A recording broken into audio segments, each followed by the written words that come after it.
for now.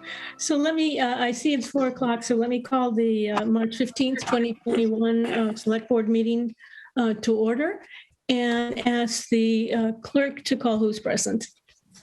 Ms. Escobedo, Present?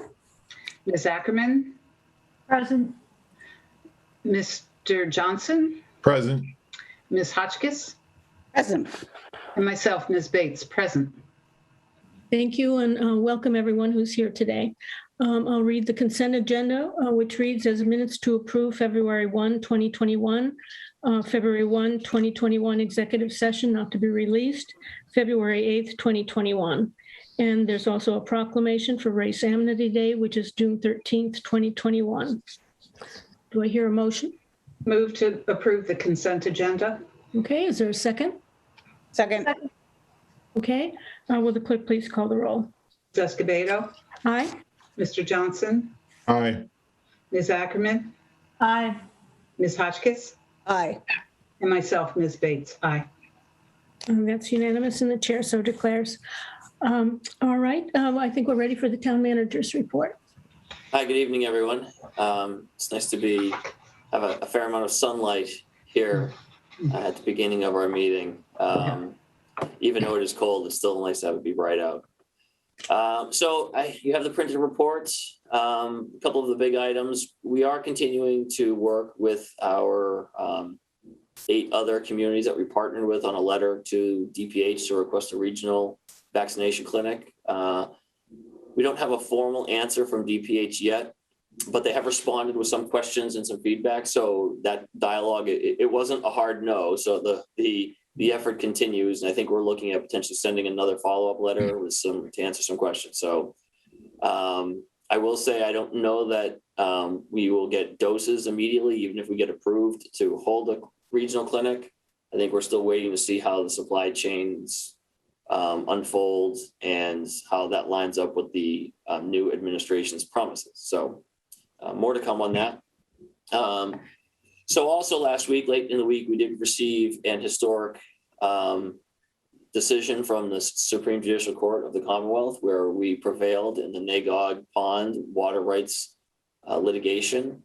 And really it was a tremendous effort by a lot of people, but especially Mackey Shea, which is our law firm that specializes in water use issues, specifically Peter Durning, who was the lead attorney on it, and Alan Cathcart, our current Public Works Director, who was instrumental when he was the water and sewer superintendent, kind of working through a lot of the historical issues. The short of it is Concord's rights to withdraw water from Nagog are basically preserved under the Water Management Act registration process.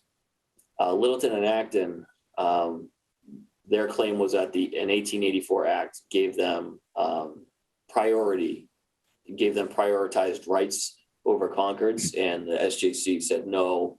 The Water Management Act basically repealed those prioritization rights. And so Littleton and Acton can still draw water off of Nagog. They just have to go through the Water Management Act registration process through this DEP, which we we have no issue with them going through that process to draw our rights. And I think we're pleased that it did affirm what the town's position has been consistently, and that the investment that the town has made over the past 100 years into Nagog Pond and its watershed, including an intake system that we're working on today. We're pleased that that's it benefits Concord water customers, but it could also benefit potential future Littleton and Acton water customers too. So now that is straightened out, we can move forward with the capital improvements without hesitation. We're also going out to bid with our roads program. You have the list in the report about the amount of roads you can do depends on the cost of asphalt at the time you bid. So we are looking at Prescott Road, Peter Spring Road, Arrowhead, Minuteman, and Cranefield Road. And then Matt, you had mentioned this over the weekend. Final paving for Cambridge Turnpike will also be this spring. That's separate from the roads program. I don't have dates on that, but as soon as we do, we will let you know. To pave effectively, you need to have it be warmer than it is right now, but I would expect paving to start fairly soon. And I'll skip over the rest of it because I know we have a a couple of presentations to give tonight, but we are working with GPI on the pedestrian bridge for the Assabet River. In fact, I think I just approved that contract today, so that'll be a nice. That's a nice project for a DPLM.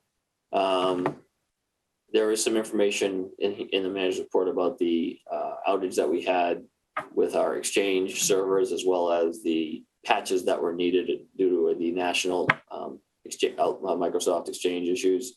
And we were chosen for a cybersecurity training grant, and we're going to start that process soon. And it's a big week for some of our park improvement projects. Bids are due back, I think, by the end of this week for a number of them, and we'll see how we did, and hopefully that those projects will continue to move forward. That's very briefly what I have for you today. So I'm open to questions. Jane? Thanks. First of all, I wanted to again raise my my support for, and my applause seems the wrong word, but my real appreciation for the doggedness and the wisdom that our former Department of Public Works manager, and carried on brilliantly by Alan in his new role and in his previous role, to think about Neshoba, too many things, NAGOG, the watershed, and the importance of that water and preserving those rights for the town of Concord's use. Again, it was never intended to be an adversarial proceeding, since I had the benefit of being close to it.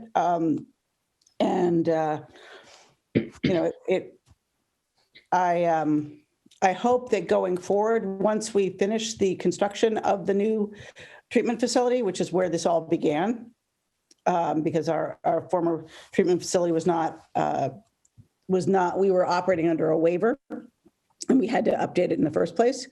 I hope when that's done, there'll be an opportunity to operate as good neighbors, as we are right now in terms of supplying water along 2A to different Acton businesses. That being said, I really do want to salute the amount of coordination and effort and the real intelligence behind our legal counsel's advice. I mean, Peter Durning has been really impressive to listen to watch, and then to learn from. So cheers to all, and be interesting to hear when we get that building, when we get the site finished.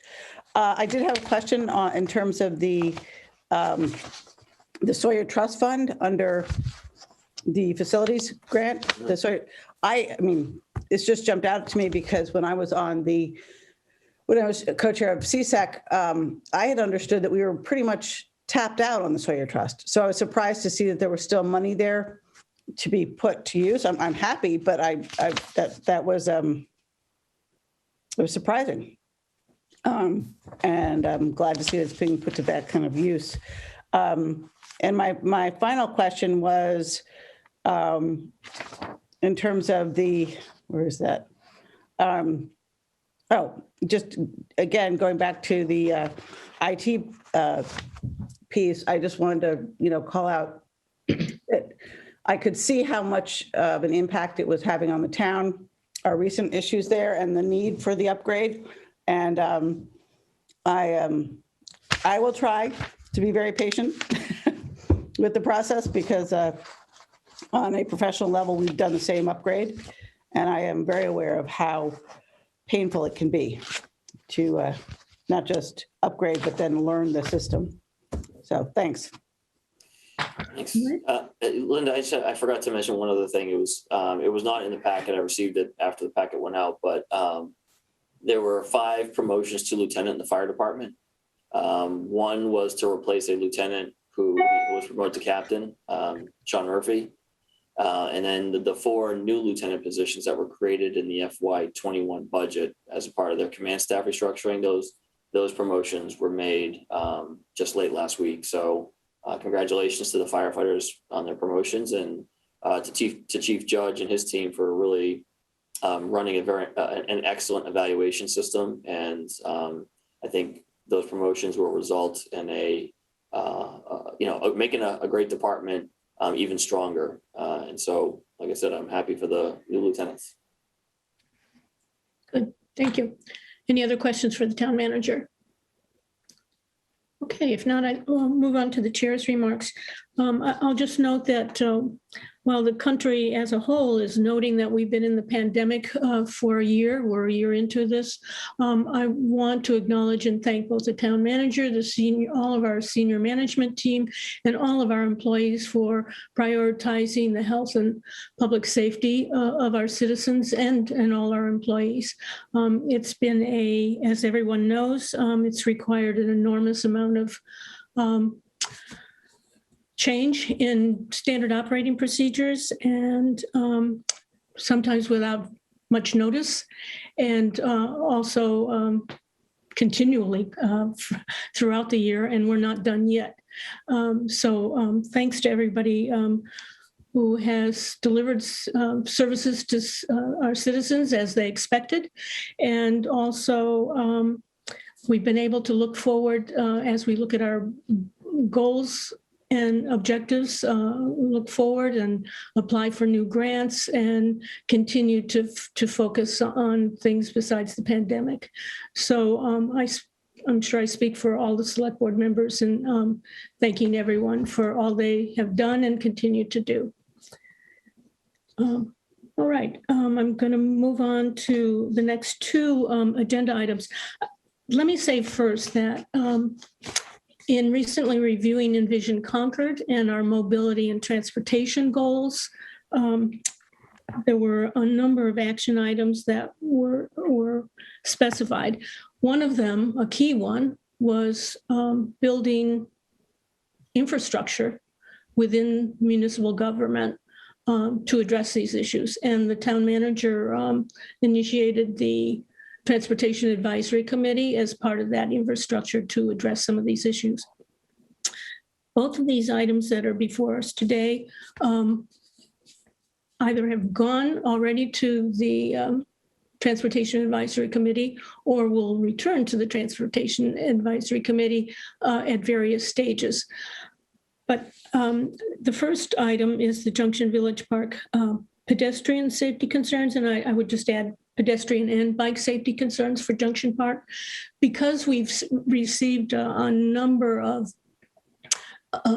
items of correspondence over the last couple of weeks and even before then about safety issues in Junction Park, I thought it was important, and a number of groups have also written to us. I thought it was important to give them an opportunity to come before the select board.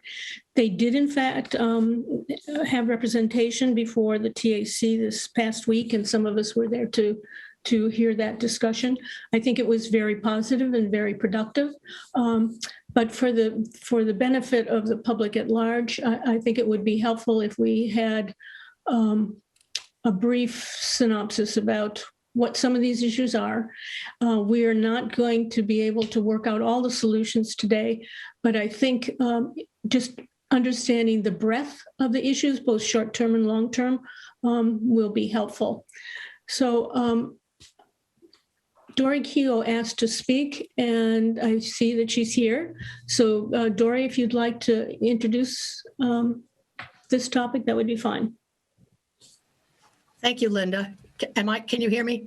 We can. Okay, good. I'm Dory Keogh, 51 MacArthur Road, and I'm very pleased to be here to speak with you about our concerns about Junction Park. This was described when it was opened as a park in 2013 by former town manager Chris Whalen as being the best used, most widely publicly used of any public space in Concord because of the wide variety of those who are using the park. So whether it's elderly who are at Concord Park, or the little kids who are at the Children's Center up at Harvey Wheeler, or little kids or young kids or grown-ups or all of us.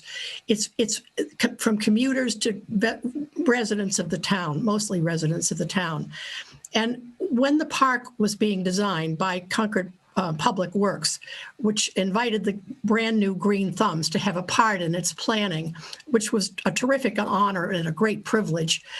We all knew that at some point the rail trail would be coming somewhere in that area as it entered into West Concord Junction. And the question of where and how it would cross the railroad track was one which the town engineer kept raising to those who were in charge of the planning of this.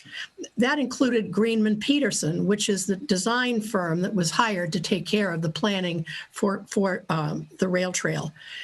The answer we got every time we started was, we're working on it, we're working on it. We said, do we need to make accommodations? We're working on it. So we proceeded with our planning, and the park was opened in 2013, and it's been really a huge success. What we did not expect to see, and now are seeing much more of, is what I believe Natasha Heimrath, who's the director of Concord Park, referred to as wheels in the park. So it's not just bikes, but as more bikes started to come through, kids sort of began to say, hey, this is a great place to skateboard, which I suppose if I were a kid, it probably would be. And so that is not making it a happy situation for so many of the people who've used the park, some who can't move fast, and some little kids who move very fast and might be in the way of a bike. So we're bringing this to your attention. I know you've heard about it from many groups in Concord and individuals as well.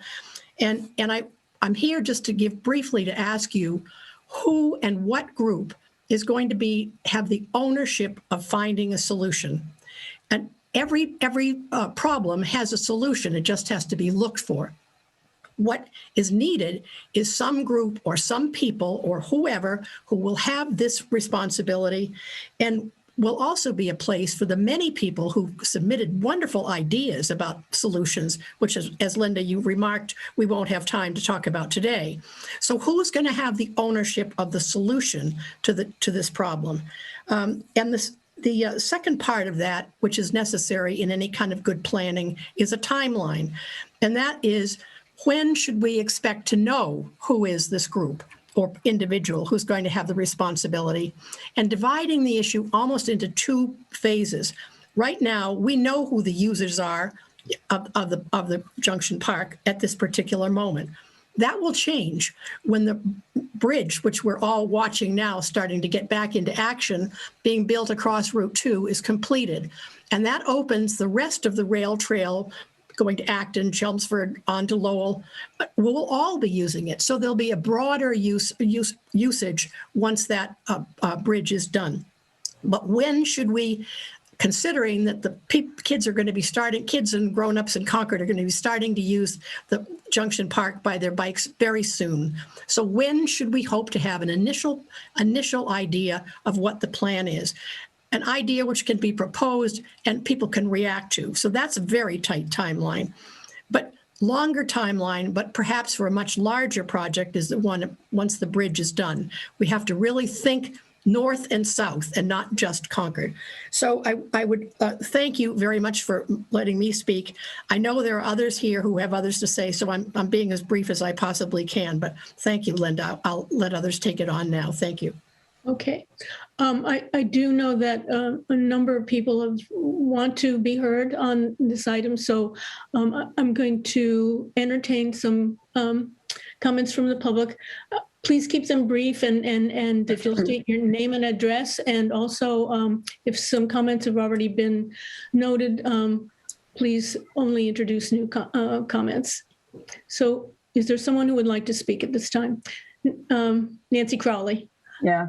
I won't say very much because Dori's done a great job. Nancy, excuse me, will you just introduce yourself? And I'm sorry. Nancy Crowley, 5 Concord Green, Concord. I know Dori has done a great job, so I'm just going to say a few things. As you know, I'm a member of the Green Thumbs, which I love, taking care of the West Concord Gardens, and also former ED of Concord Park. So I remember even being there, the Junction was just a place for people to have a simple spot to go to observe the town, watch other people, have people seeing them, saying hello. Just working there, there's so many babies that come by with carriages and people that stop to have their lunch, people read. It is such a great place. It's just a real community. And my biggest thing is the safety. That's my real issue for people that have walkers, people that have their skateboard, that have the carriages.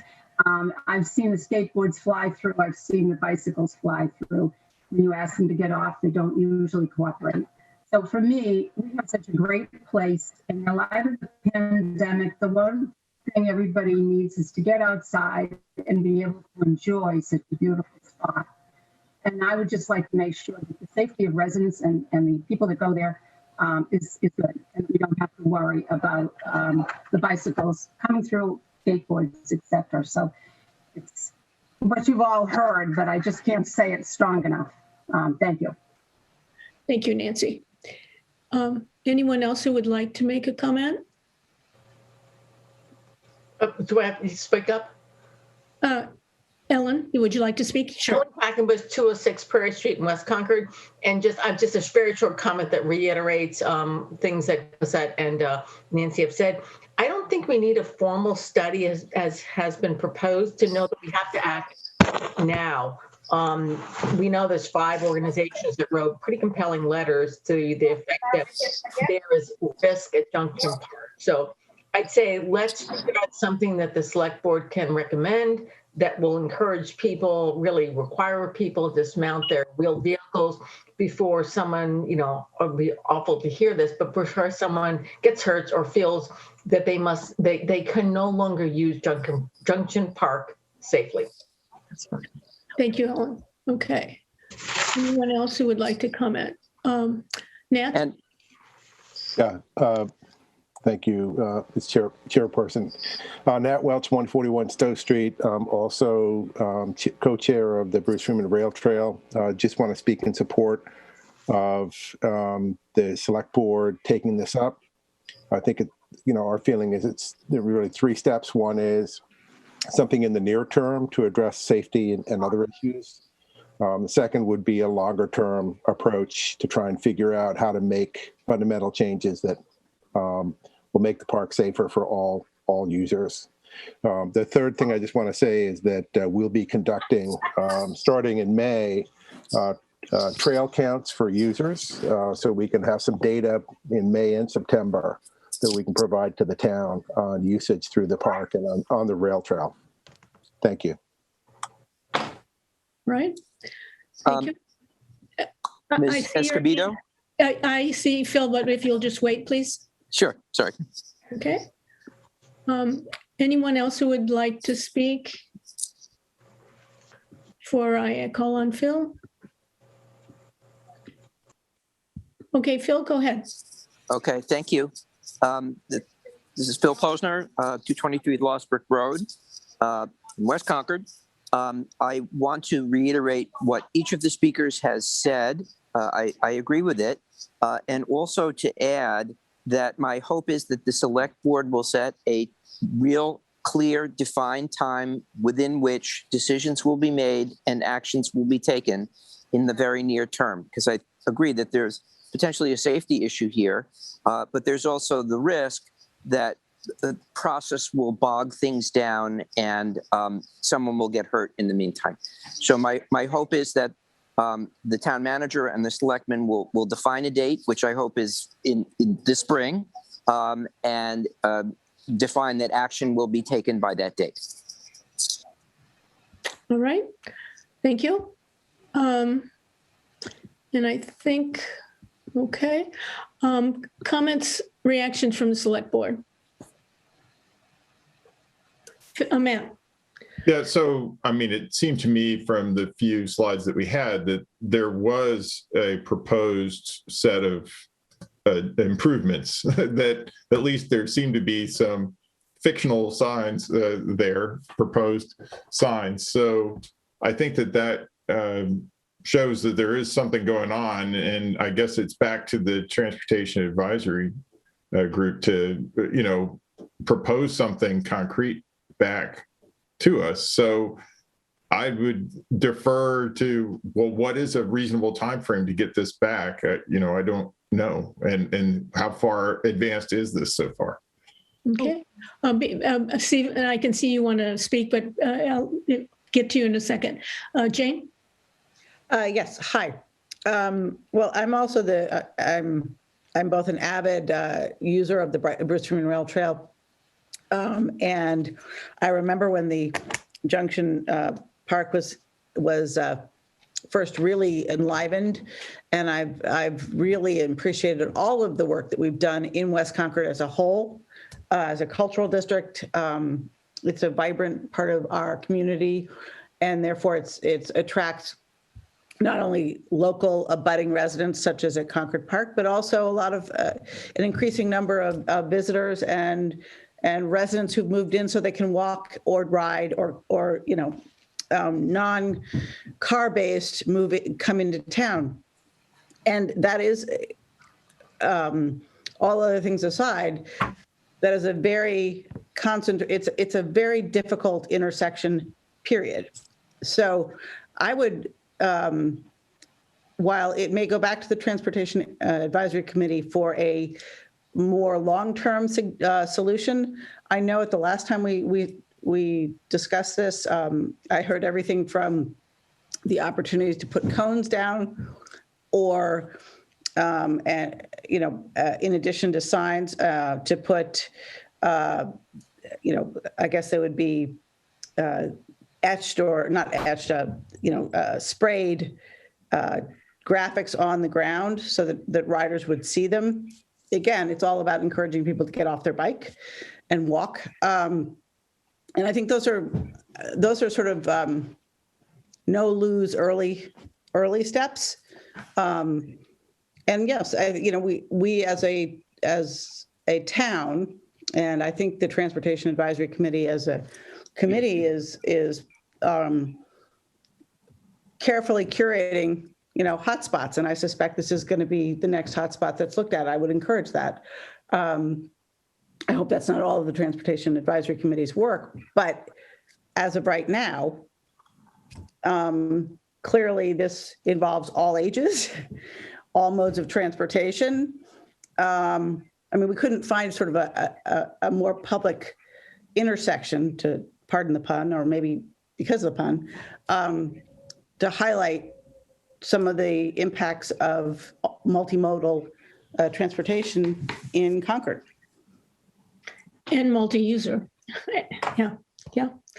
All right, Terry? I'm so glad to see this on the agenda.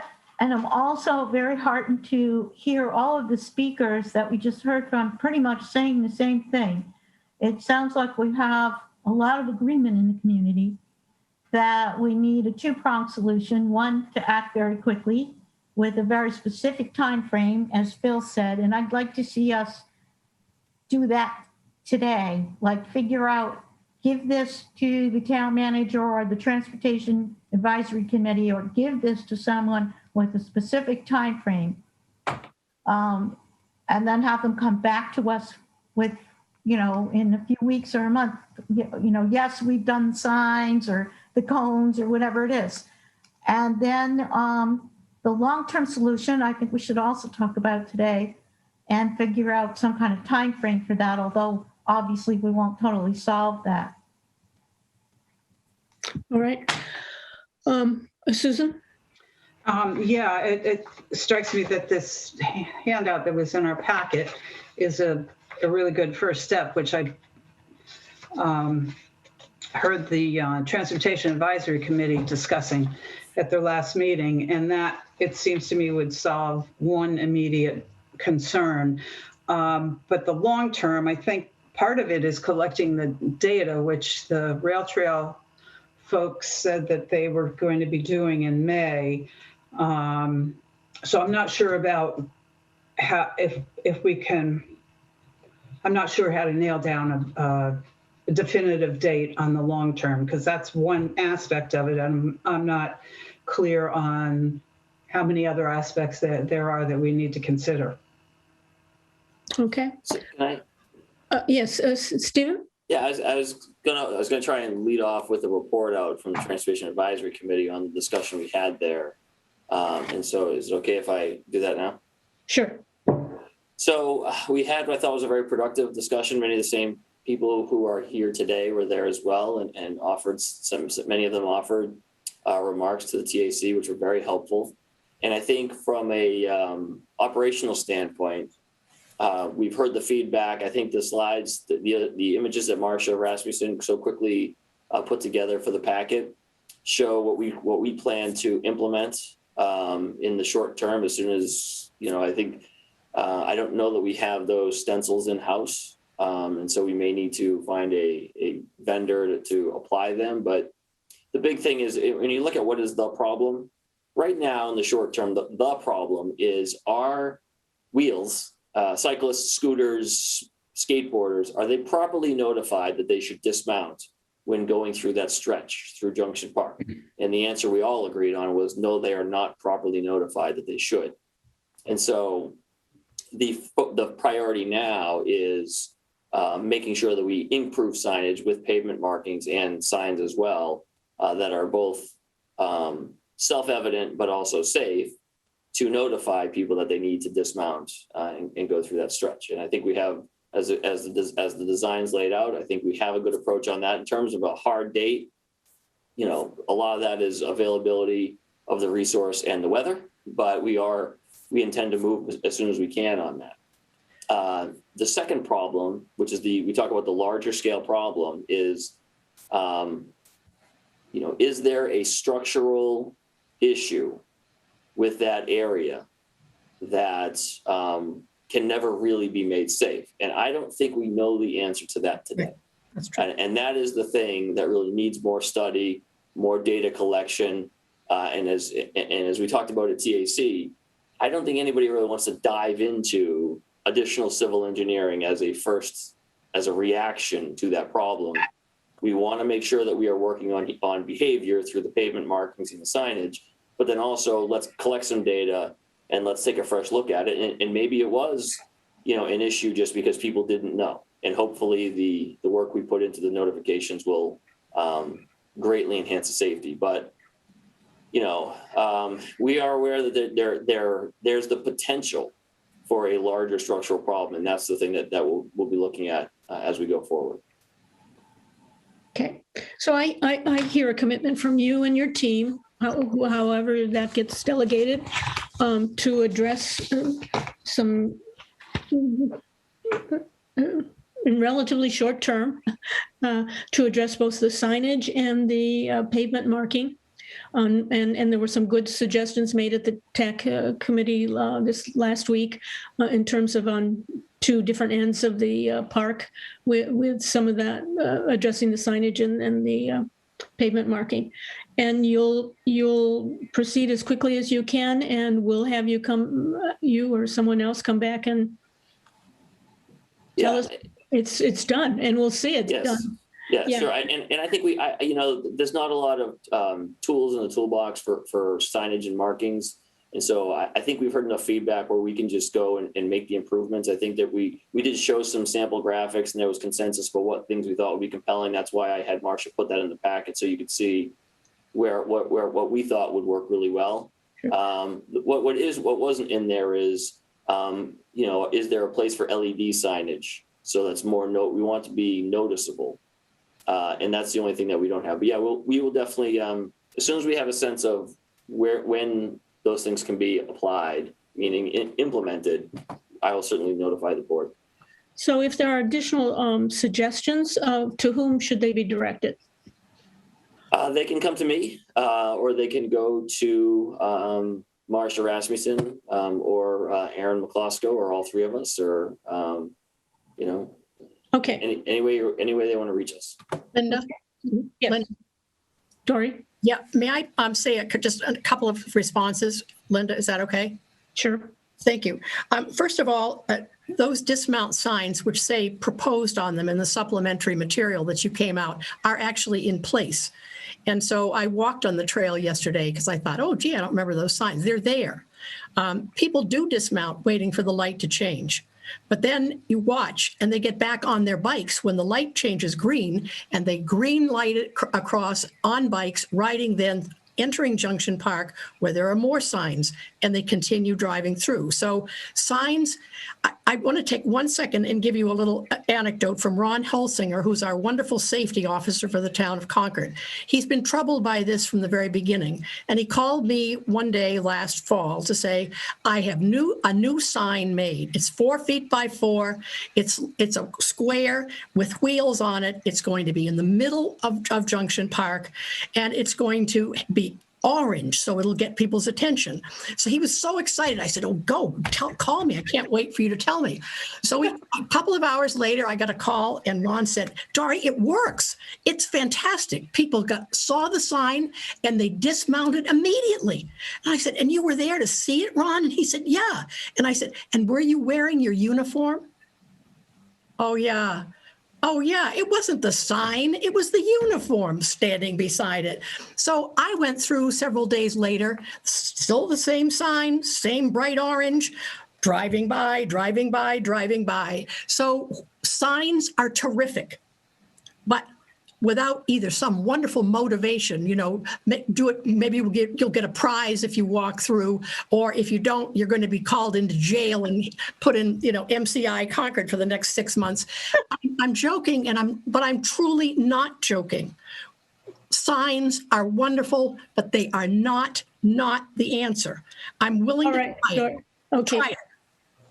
All right, Dory. Thank you. I think you've given some feedback there. And if there's additional feedback or suggestions or anecdotes like that might be helpful, by all means, shoot them over to them.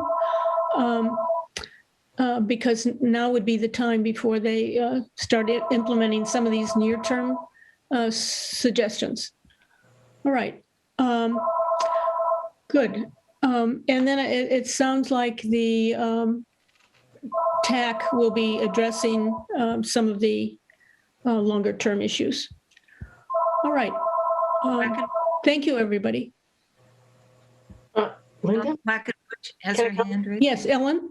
Okay, so very quickly, just to add what Dory says, I totally get that officers are more impactful than signs, but has anybody considered some kind of physical barrier or, thing that would force people to dismount? I don't mean it should be a safety challenge, but rather something that says you can't easily go beyond, the entrance to Junction Village and the other side that says, you're going to have to dismount, and then make a sign right after that.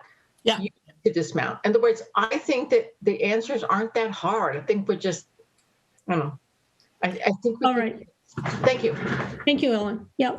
And again, I'm sorry to limit the conversation here, but these are good additional suggestions, and just shoot them. There's an invitation now to send them to 3 different places, any one of the 3 different places. So please do that if you think of other ideas. Well, I appreciate all the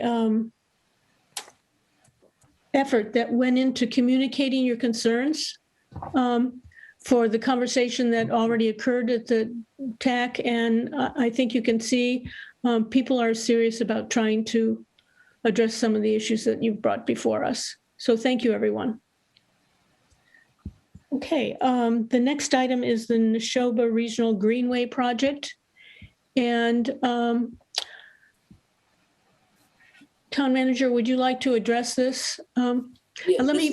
Sorry, before I ask you to do that, in my introduction to these 2 agenda items, I reminded everybody that both mobility and transportation issues were spelled out in the Envision Concord. And one of them was looking at connectivity and active use of connectivity as a way to cut down traffic through Concord, as a way to give citizens an opportunity to enjoy more of our recreational entertainment, and also, quite frankly, as a vehicle for economic vitality in terms of connections that made sense in terms of drawing people to our commercial centers. So sorry, Stephen, with that, I just wanted to go back to that before I asked you to introduce this.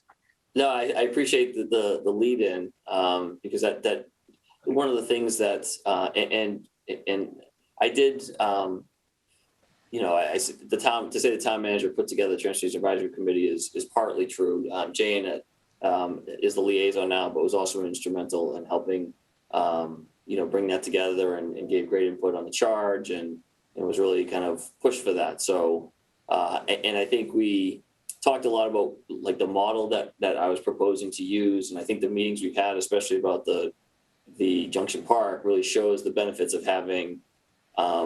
We know we're talking about a broader policy goal, but we are also talking about a very specific kind of operational / engineering problem, and that's where I think it's that model is starting to really pay off and work. And I think so, but on the broader scale, the Neshoba Greenway project is something we did talk about at Transportation Advisory Committee briefly. It was, except we called it the landline. The shorthand name for it is the landline project through MAPC. And I know Marcia is here and Phil Posner. And so I plan to send, we're going to be applying for a grant, and I plan to send a letter of support for that. But I wanted to give Phil and Marcia, if she would like, the opportunity to kind of talk about this project and how it's going to benefit Concord. Okay, so who would like to go first, Marcia or Phil? I'll let Phil go first. Okay, thank you. Phil? Phil, are you still? Okay, yep, I'm still with you. Sorry. Okay. Thank you, Marcia, and thank you, Stephen, and thank you, Jane. My name is Phil Posner. I live at 223 Losbrook Road in West Concord. Very briefly, the Neshoba Regional Greenway idea is an outgrowth of an idea called the landline, which was, as Stephen said, promoted by a gentleman from Metropolitan Area Planning Commission, David Lutzenheimer. At present, NRG is an alliance of 14 communities which are working together to designate, develop, and promote safe local and regional connections for access by cyclists and pedestrians to shared use paths, on-road paths, community centers, and attractions in our region. Unfortunately, I don't have great technology to show you the map, but hopefully you'll see the map in the materials that were supplied to you. And Stephen, I'll ask you offline if they actually showed up, because I know that I had some tech challenges of getting some of the documentation to you. But if you don't actually have it in your hands, there are some great maps and diagrams showing where these connections would be located and which towns are participating. Briefly, if you think about it, using Concord as a great example, we have a great resource in the Bruce Freeman Rail Trail. We'll be connected to Acton hopefully within less than a year. So someone will be able to walk or bike from West Concord and go shopping at Trader Joe's without having to worry about riding their bike or walking on a major street. But there are a lot of other places that are not connected by the Bruce Freeman Rail Trail. So, for example, you can't get from West Concord to Concord Center on a bicycle without riding on Route 62, which is perilous, to say the least. So the idea of this is not only to designate routes, but also to provide each municipality with at least some vision of connections between places, both intercommunity and intra-community, so that people can get from West Concord to Concord Center or from West Acton to Concord Center comfortably and safely, either walking or biking. That's our big vision, is to get from here to there in a way that's comfortable and safe for folks who are engaging in what the modern lingo is active transportation. So we're hopeful for additional support from not only each of the communities that are participating, but also additional communities that may join in. So right now we have quite a number of adjacent communities, but Maynard and Lexington aren't in the group yet. So we're going to be potentially expanding this. Last thing is I want to say thank you again to Stephen for his support, also for the support of the members of the select board. We are looking forward to your support of our grant application. NRG has already won a grant for technical assistance, which is provided to us by the Montechusett Regional Planning Commission. And the second grant, which is the subject of today's conversation, a grant application has been submitted to MAPC, and we're hoping that you will write to MAPC and support additional technical assistance so we can get our project off the ground. Thanks. Okay, thank you, Philip. He didn't say this, but Phil is the chair of our bicycle subcommittee at the Transportation Advisory Committee, and we thank him for his work on that as well. Thank you. Thank you. Marcia, would you like to add anything? I don't really have anything to add. I think Phil did a fine job of explaining what the focus for the Neshoba Regional Greenways is. Thank you. Okay, thank you. Comments or questions from the board? Susan. Yeah, I just had a question for Phil. You mentioned that the existing grant is for technical assistance, and so is this second application. Can you elaborate on that, about what kind of technical assistance you're requesting? Just give me a minute. Okay. So just so that you have the flavor of it, the first grant application, which was funded by MRPC, that's the Montechusett Regional Planning Commission, was to provide in-kind staff time to assist this regional group in getting off the ground. And the staff time would be the type of administrative support like the select board or any of our local boards and committees, people to post meetings, take minutes, provide the technology so that we can do Zoom meetings while we're still doing that. In addition, there's a lot of material that needs to get circulated amongst the members, a lot of which is technical in nature. So we're talking about large engineering plans, written out plans, et cetera. And that MRPC grant will help us with that initiative. The MAPC grant, okay, is, hang on one second, because I'm looking through my paperwork. Sorry. We're looking for some money to provide us with additional funding for organizational structure. As I said, we have 14 different communities as part of this initiative. Also to provide outreach tools for effective messaging. So in other words, part of what we are proposing to do is to reach out to the public, explain what we're doing, explain why we're doing it and why we think it's a good idea, and then solicit their support. I think it's very important for the public to have an opportunity to weigh in with their ideas about what we're thinking about, because we're talking about the roads and paths and rail trails that they have ownership of. And part of our initiative is to be as proactive in reaching out to the public as we can be. And that effort it could be supported with the grant funds that we're seeking from MAPC. Thank you. Terry. Just very briefly, Phil, the material that we got was the MAPC Technical Assistance Program funding application. I looked through it and I want to read it more carefully. I found it very interesting. But what we didn't get yet, I think would be really great, would be that map you were talking about, showing all the possible connections that you're considering in the 14 towns. So if there's some way that we could get that, it would be great. Yeah, Phil, that Google, and I apologize for not falling back, that Google Drive didn't work for me. And then things were going out in a decentralized way and I wasn't sure who had what, but I couldn't access that drive. Yeah, Phil, so I will respond. I'm sorry, go ahead. This is Linda.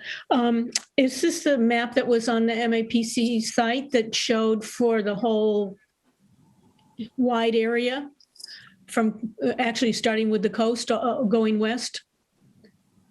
So the answer is this is a further iteration of that much larger map. Okay. So over the year or two since the much larger map was created, additional connections have been identified, additional refinements to some of the ideas have been included.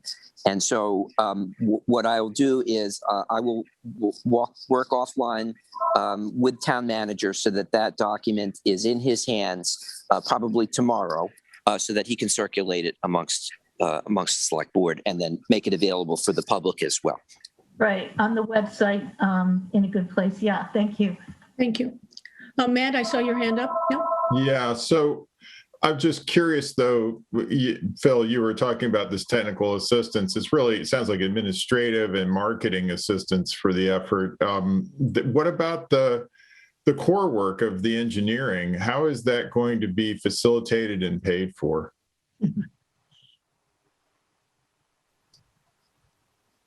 So I will I can only respond at this point in time by saying that our initiative is a planning initiative as opposed to necessarily an implementation initiative.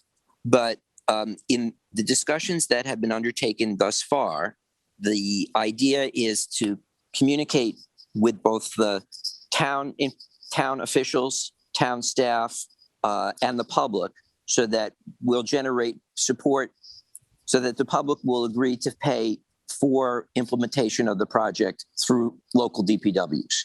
But so what is the output? Is it a prioritized list of projects with proposed, cost estimates, or what is it? What is, when we're done, how do we know we're done, and how do we know whether we're happy about it?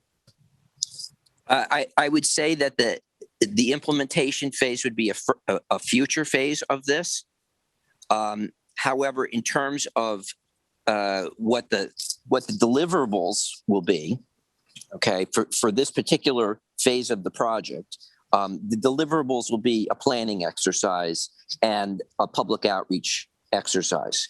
The deliverable for the next iteration of this would be proposed maps, which would show the defined paths from, say, West Concord Center to West Concord Village, to Concord Center.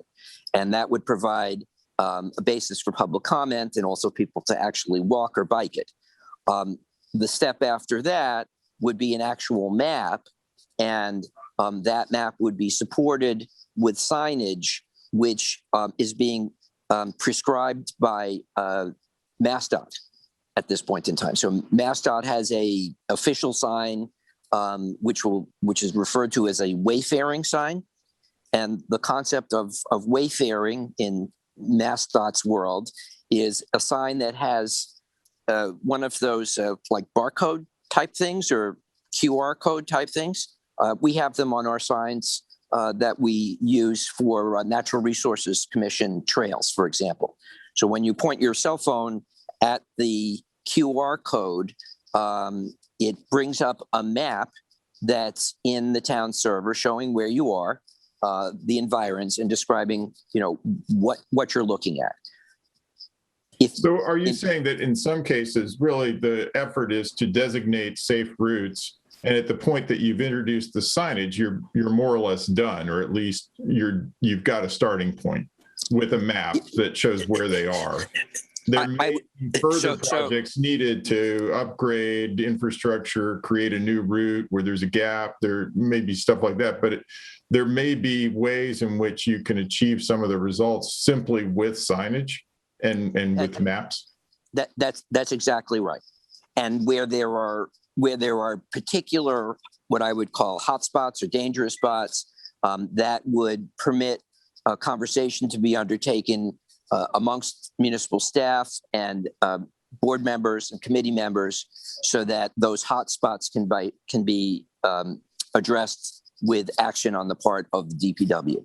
Yeah, so I guess I have a clear sense of where phase 2, which is beyond this phase, would lead us, but I don't have a clear sense of where phase 1 ends. Not a crisp deliverable like, okay, this is something a report I can put my hand on, or So I promise you a report and a map, Matt. That will be a because I've already seen a map and it proposes some routes, and right.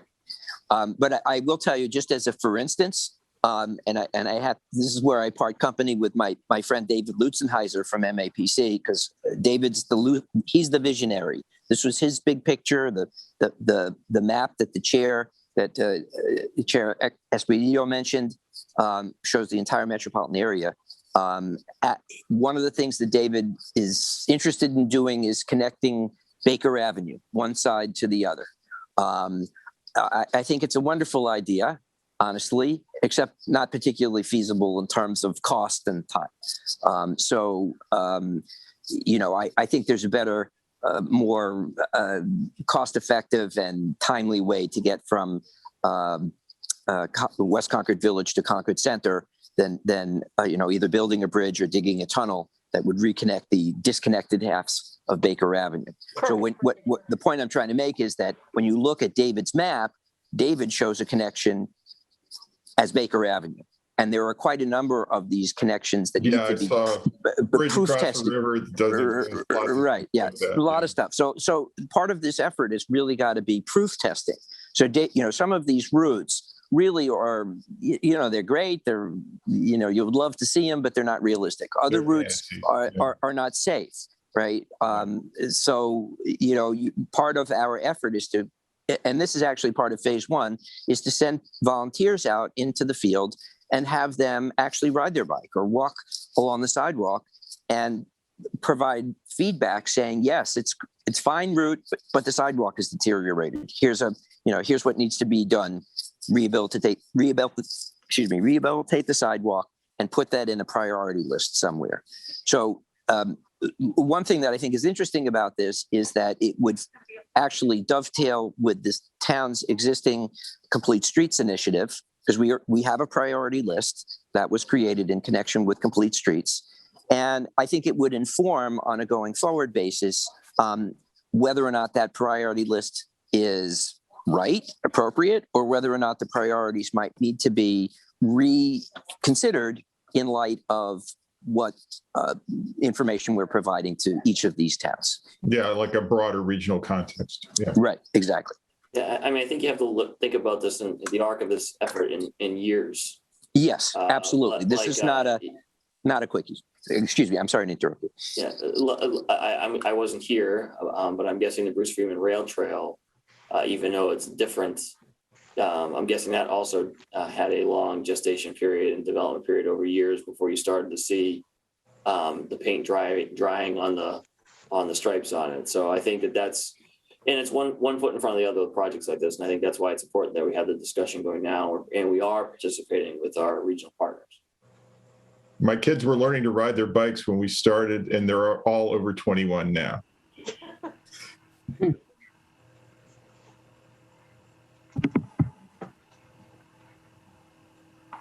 Oh, Linda, you're muted. I don't know if you're talking. Thank you. Sorry. Phil or Marcia, either one, as I've read all this material and looked at it, and as I'm listening to you, Phil, it sounds as though any implementation would have to be might be recommended by this group, this consortium, but would have to be approved and implemented at the local level. Is that a correct assumption? Yeah, that's exactly correct. So it would be subject to the same deliberative process of finance committee, select board, town meeting, et cetera. Okay. I raised that question specifically because I think that will address some concerns of our public listening. All right, Susan? Who currently represents Concord in this group, or do we have a representative? So that would be Marcia and me at this point. Okay, thank you. Okay, Jane? Terry's been waiting longer than I, so I will cede this to her first. Well, I have a very, very brief comment, which is possibly what you can say anyway, Jane. I think when we envisioned the Transportation Advisory Committee, this is the type of project that I think should absolutely be discussed at TAC now, so we can start looking long-term at what we want to do as a town with this type of initiative. Thank you, Terry. All right. Jane? I can just ask now, because I know it came up in some of the inquiries, which was, and this is not said with any objection, I just, and maybe this is my having not paid enough attention at a TAC meeting, I just don't remember the official representation deliberation that determined that Phil and Marcia would be the two representatives of Concord at this. And again, that's not to say that Marcia wouldn't be the choice or that Phil wouldn't be the choice, because I think they both have a lot to offer this conversation. But it was a question, and because I couldn't answer it, I needed to ask the question. I mean, I'll defer to Marcia on the answer to that, but I mean, we don't really designate. I mean, I think it's by virtue of her role as the head of DPLM. Most of these things go through that department. I don't recall. We didn't make an assignment of it. I think her work on this probably predates the existence of the Transportation Advisory Committee, I'm guessing. Since this was an initiative from MAPC, there were Concord residents who participated in some prior discussions. This has been an ongoing conversation for 2 to 3 years. And I have been in conversation with the officials over in Acton regarding, could we figure out a way to connect the Bruce Freeman with the Assabet River Rail Trail? So those are kinds of the conversations that are taking place at the regional Magic Forum of MAPC, Magic standing for the Minuteman Area Group on Interlocal Coordination. Mm-hmm. So because certain Concord residents knew that I had been involved with the Magic Group previously, they suggested I sit in on some of the meetings. And so I've only attended 3 of their meetings so far. I've not been designated as the representative from Concord. I think that's something that the town manager would want to do, and he could designate either me or Phil. It would probably be best to be a Concord resident and not a staff person, and then to bring reports back to the Transportation Advisory Committee. So this is a relatively new group. They've been meeting for maybe 6 months, and I think that they're just trying to get organized and trying to create a system of safe trails and safe pathways for both pedestrians and for cyclists. So I've gone as in my capacity as the project manager for the Bruce Freeman Rail Trail and role as the planning director. Mm-hmm. And as I said, this was not a question of Marcia's skills or Phil's knowledge. It was, or vice versa. It was simply where are we in the process, and how did the designation happen? And or as I'm hearing from Marcia, it sort of sounds more organic than anything else. Yep. I'll just add quickly, just to everything that Marcia said is right. And the only other piece of information was that as this project got organized, David Lutzenheiser, who is a personal friend of mine, I've known him for many years, asked me to participate because he knew that I was a resident of Concord and was interested in this subject. Okay. All right. Thank you, everyone, for this introduction. Okay. Sorry, Ellen. So I love the conversation. It's great. But I would ask, I read the whole thing of the Neshoba Regional Greenways agenda and their goals, and I would just add a few things I think are relevant for the Junction Park and, the Reformatory Branch Trail that comes next. And the first is that I don't think safety is really fully articulated in the NRG goals. It's, maybe it's implied, but I would say that the, I don't know, 5 groups that were concerned about the Bruce Freeman rail trail in Junction Village kind of shows that maybe there's a gap there. And more importantly, in the Reformatory Branch Trail, which I think is, not quite clear about what the role is here in terms of should it be paved, should it be improved, or whatever. I don't think that, I think that the goal of the NRG is about carbon reduction. But what about habitat preservation? What about rare species preservation? And I know that Concord citizens care a lot about that. And I would say that we really need to be sure that when we sign in for whatever we're going to do with the NRG, that includes the preservation of rare species in habitats. I would say that many conservation groups would support this, and I would, greatly encourage the select board to adopt that metric. Okay, thank you, Ellen. All right. Tanya? Hi, Tanya Gala, 62 Prescott Road. Thank you for taking public comment. As I indicated in my note to the select board and to you, Linda, and to the select board, first of all, I do not think that this discussion, this very important discussion, should have been added to the agenda, as you said, per the request of the town manager, or perhaps even per the action of town manager. I'm not sure how it was done. Last minute after the Thursday posting of the first agenda. I asked you last Monday when you announced the Junction Village discussion whether RBT would be on the agenda.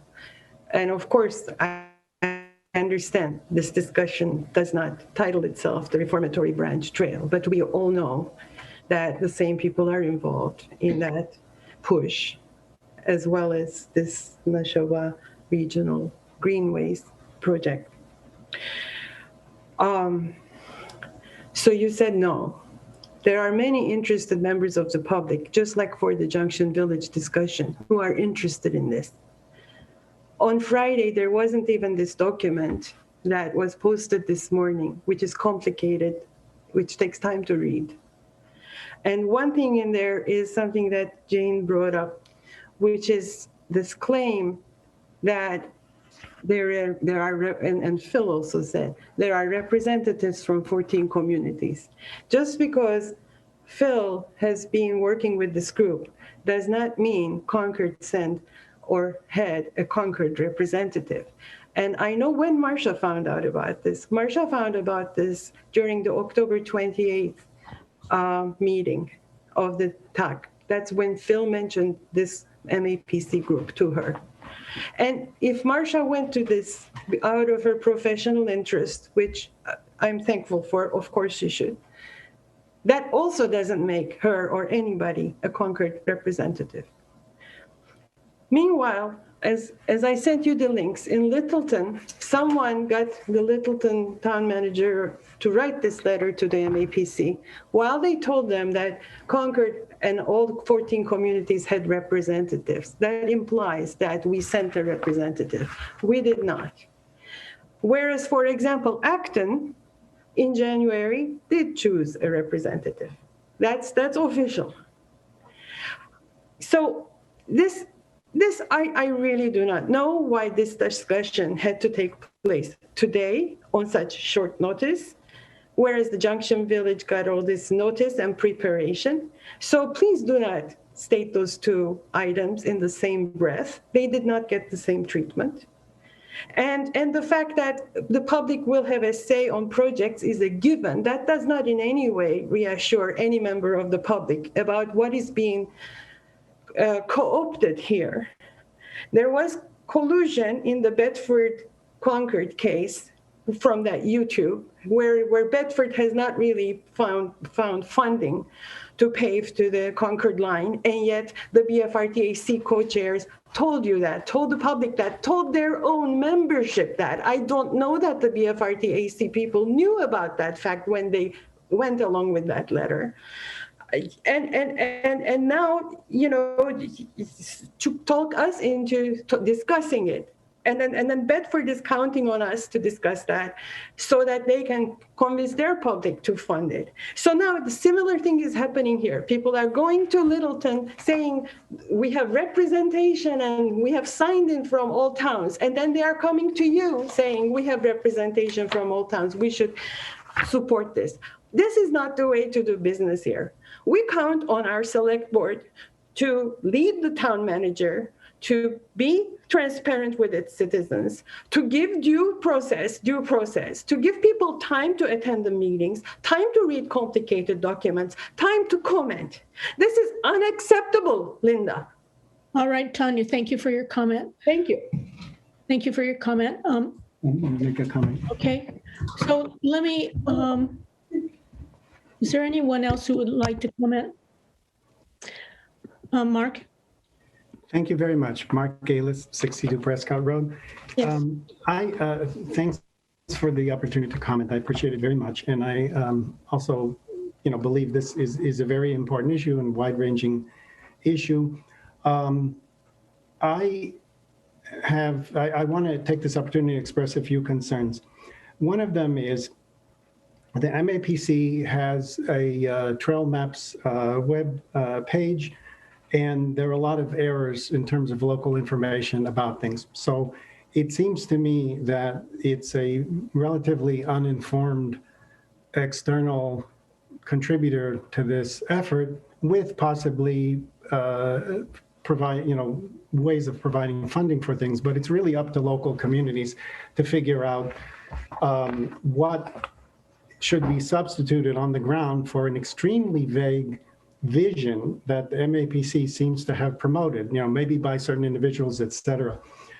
Vision is not the same as a report or a designated committee or entity with actual real human beings listed as officers or members. This renamed from Landline Neshoba Regional's Greenway Coalition, sometimes it's called a coalition, sometimes it's called something else, does not appear to have any published agendas or minutes or notices of meetings. It's not clear whether it's a public group or a private group.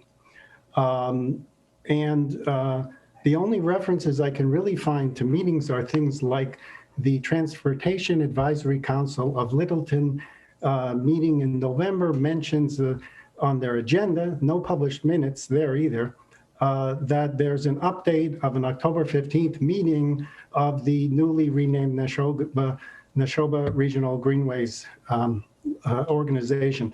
So I'd like to know where the minutes are, where the agendas are, who was invited to the Zoom meeting that was mentioned by that Littleton committee. I hear talk about we want to reach out to the public, and what I see is an absence, the complete absence of transparency in reaching out to the public. So naturally, it makes me suspicious. That's really my main concern. Who is in control? There is the MAPC with various groups. There are associations of town planners, and obviously good communication between towns, adjacent towns, regional towns is really important. But this organization seems to me to be excessively mysterious. I don't even know what it is and who started it. And again, whether it's public or private. If it's public, it's violating the open meeting law. It's done that multiple times. If it's private, then any member lobbying for it to a board that appoints that member to an important committee concerned about the same thing is in violation of conflict of interest, not financial, but in terms of lobbying, as far as I understand the law. So I think there are a lot of concerns here. I think we should slow down, figure out how to start over and do this right. Thank you very much. Thank you for your comments. Ellen, you've already spoken, but would you like to make an additional comment? I just would say that I value what Mark just said, and I think that what we really are about as a town of Concord is transparency for citizens and full involvement for citizens, and yay for Mark's comments. Yes, let's go there. That's it. All right. Joseph? Hi, Linda. Can you hear me? Yes. Great. Sorry, I wasn't able to. If you could just state your name and address, please. Okay, Joe Stein, 21 Thoreau Street. Thank you. So I'll be brief. I just wanted to comment briefly as an experienced cyclist. I just want to make it clear that not all cyclists want paved trails when we talk about connections. I would just urge in conversations to think about hard packed stone dust wherever possible, to protect ecosystems from runoff, et cetera. Ellen already spoke about some of the ecological impacts. And then the second point I want to make is that I think it's really important to clearly delineate when we have these types of connection discussions between existing natural trails and derelict old rail trails that are completely overgrown, because those are very different. We shouldn't lump them together. So, for example, the multi-use trail, the reformatory trail in Concord, I'd just be very careful to assume that communities will want that trail paved. Thank you. Thank you. Thank you very much. Okay.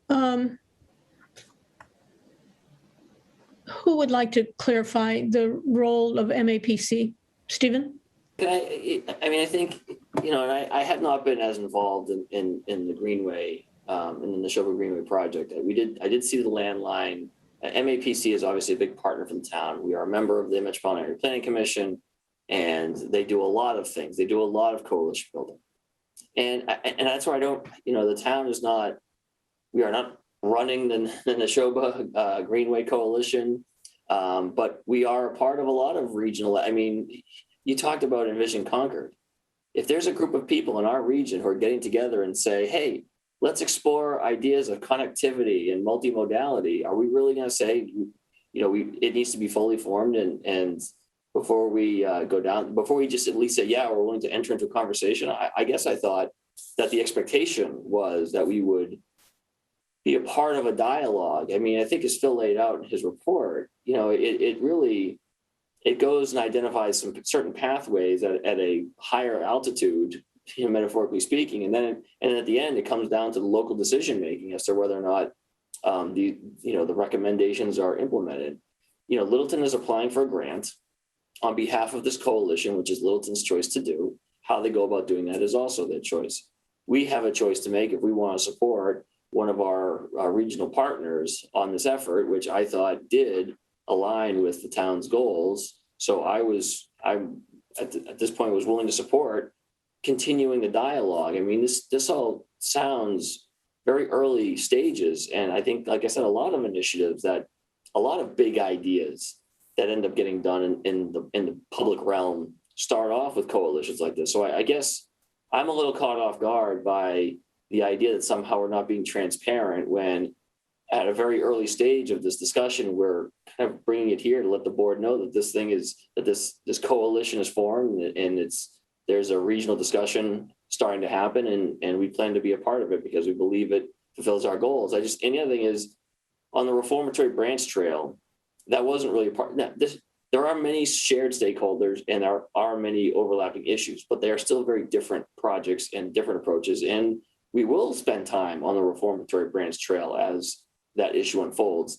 This was just Phil, who spends hours as a volunteer trying to promote safe cycling in our community, and as a member of the Transportation Advisory Committee, asked if he could inform the board of this Greenway project.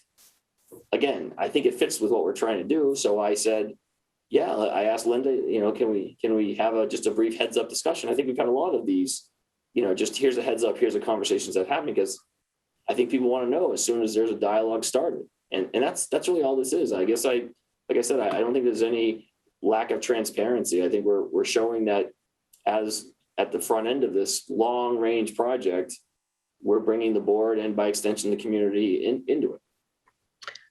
Matt?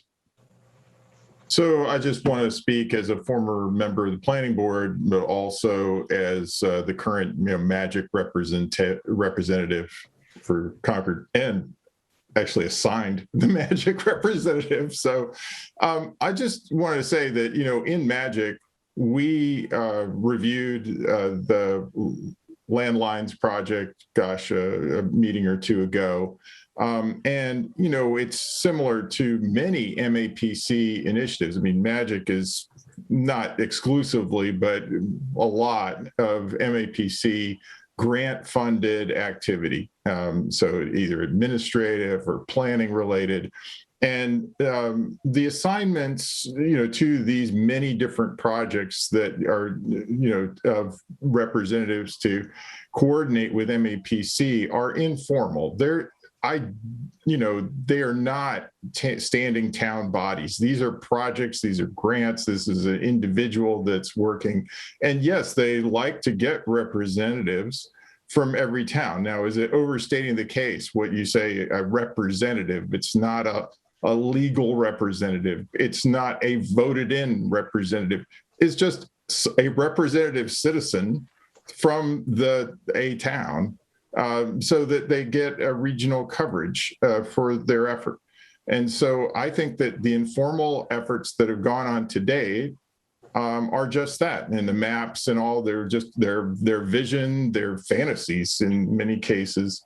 And what I think the idea that's before us today is, to put a little bit more structure around that and pursue this as an initiative to create safe connections. And by the way, I think safety is front and center in this initiative because it's really trying to find safer alternatives for transportation for other modes of transit than car. So I don't see a problem here, frankly. And I do strongly support this effort.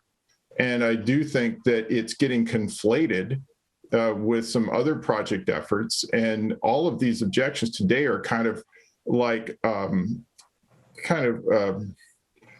would you say, anticipating other issues. They're not for the issue at hand. If we look at this on its face, I doubt that these initiatives really come to the fore. It's really a matter of concern about what this might lead to rather than what this is. Ellen, you've already spoken, but go ahead. Yeah, so I love what Matt, you just said, but I would just say, respectfully, that I'm a biker. I love the idea of like safe transport for me and my kids and my neighbors' kids. But I would say that what is missing from these calculuses are also safety, which we said at the Junction Park issue, but also I just, the safety of our very, very susceptible ecosystems. And I think that none of this stuff in the, various regional transportation systems, they talk about reducing greenhouse gases. That's cool. But how about protecting, endangered species? And I would challenge us and challenge the select board to please consider that, because I am sure, I'm sorry, I'm being passionate here. I know so many people in Concord who are environmentalists who will jump up if they think that we are endangering an amazing environmental asset. So please, it's not just about bikers and carbon footprint. It's about a much wider array of constituencies. And I think that sometimes multi-use, I said this in my letter, gets, minimizes the view of those vulnerable individuals or species that don't get spoken for. And so I'd say that, I'm going to continue to speak for this. Please don't minimize the impact of those stakeholders, I would say. So Ellen makes a good point, Linda. Can I just, because I want to put that at ease a little bit, and this kind of ties into Matt's anticipatory thing. That's all part of the permitting process for all projects in terms of looking, in terms of environmental review. And that's far away. And we're far away from having, specific projects that will need environmental review, but they are spoken for in the permitting process. And it's important that when we're in the permitting process, voices like yours, Ellen, and others are making themselves heard, so the people who are evaluating those environmental reviews know how important that is. So that's really the time and place, but it is an important. Stephen, I got it. But all I'm saying is right now I'm hearing from Fish and Wildlife that there's an issue about access to the Concord. I know. I think we need to get, Stephen, I would ask us, please get ahead of the issue and not wait until it's like, 11th hour. I know that you want to do this because you're a thoughtful person, but I would say we should consider these stakeholders, not just, we should consider a much wider view of environmental access, environmental concerns than carbon footprint, which I know is wonderful, but I don't know. I'd love to work with you, Stephen. Let's talk. Okay. Mark, one more comment. Yes, please. Thank you very much. I just want to clarify for Stephen, for Matt, for everybody. I was not saying this was a lack of transparency. I'm saying the fact that we didn't hear about this in last October is a lack of transparency. And it's very important if the town is going to march under the banner of an organization that we understand, is this a private organization? Is this a public organization? The MAPC, from what I've seen, is quite powerful in some ways, does some good work on a lot of things, but is not really following open meeting law the way they should be. They don't seem, even though they give links to it. So, they have problems with their published agendas. I don't see lots of minutes. If we're going to do this, we should do it right. So I'm talking about bravo that we've got this out of the closet now. That's been in the closet since October. Whoever went to the magic meetings might know about it, etc. But I think this is the wrong group. I think we should start our own group and ask other communities to follow us, not follow something that seems very vague. It's a vision. It's not an organization. There isn't a report. They're asking for money to probably, in my opinion, do more vague things. I don't see the benefit. Thank you. Okay, thank you for your comments, Mark. All right. So I was asked to put this on the agenda today. I agreed to put it on the agenda today. It's resulted in this conversation, which I think is given a great deal of information to people and an opportunity for people to express their comments as well. This is something that I think the town manager has clearly heard, and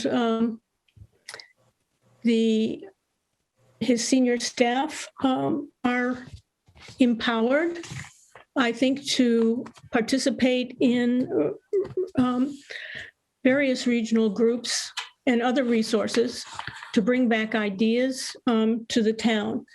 I think the select board is not making any decision on this today. And as has already been pointed out, and I'm going to say this again, I have been hearing about concerns about the reformatory branch for months now. And there is no definitive planned project that I am aware of at a point where we are now attributing every item that comes up that is remotely related to connectivity as somehow related to some changes that are going to happen there. Yes, I am aware of activity that's going on in Bedford and conversations that are going on in Bedford. But in terms of where we are in Concord right now, this is not about that. So I'm going to leave it there, and we need to move on to the next agenda item. I thank everybody for their comments, and I'm glad you had a chance to express them. Okay. The next item on the agenda is the town manager's FY22 budget and capital budget. Okay. I don't know, Jeremy, do the slides, or Carrie, do you handy to share the screen? I can. I was expecting Jeremy. I don't have it up on my computer. Yeah, Jeremy, do you have it handy? Sure, just give me 1 minute to pull that up.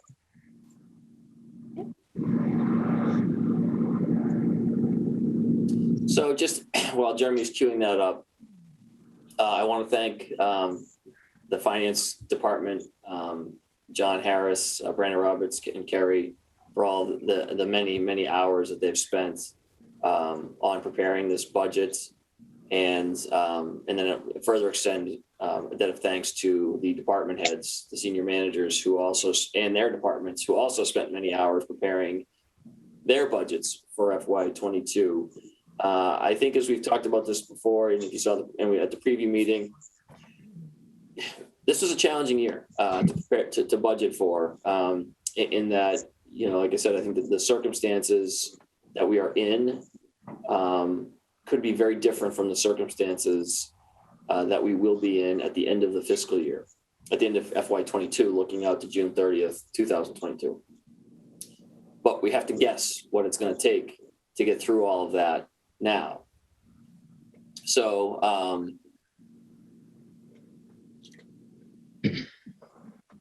excuse me. So this front slide, I'm not going to dwell on. It's basically the wording of the article. We know we're preparing a presentation for a public hearing and then potentially either at town meeting or in the town meeting printed material. So we just went ahead and did the motion, the article language. And the numbers do reflect the current budget. So go ahead, Jeremy. So I'll ask Kerry to kind of explain the different categories here. It's hard to see, but this is a breakdown of our line items. So the purpose of this slide, could you go back? Okay. The purpose of this slide really is to illustrate the full amount of the budget that is appropriated by town meeting. We spend a lot of time talking about the guidelines portion of the budget, especially if you follow the work of the finance committee. I don't know if you can see my cursor, and I know this is small, but the guidelines portion of the budget is about $29 million. But this article in total is about $48.8 million. And the difference is that in addition to the guidelines budget for the town that is appropriated under this article, we pull in fixed costs that are shared between the town and CPS, specifically employee insurance, the OPEB contribution, retirement assessment, and debt service. And so this really just is a crosswalk to take you from the guidelines number to what is being asked to be appropriated under this article. And then there's an itemization, as there is in the motion itself, of all of the different funding sources in addition to property tax that support this particular article. Next slide.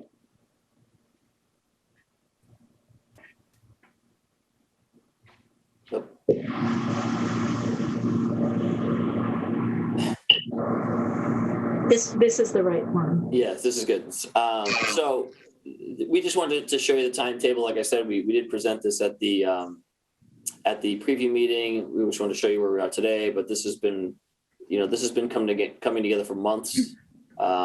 Like I said, I think the preview, we approved our FY21 budget on September 13th. And then on November 6th, we put out the word to start the budget process for FY22. So normally there's a little time and space to breathe in between budget cycles.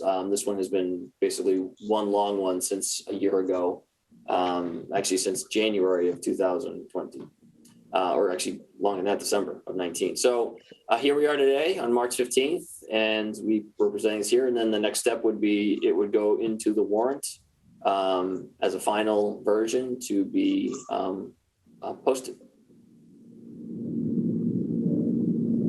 So once again, like I said, I think we did review some of this at the preview, but I'll go quickly. There were 5 categories that really were driving the budget for FY22.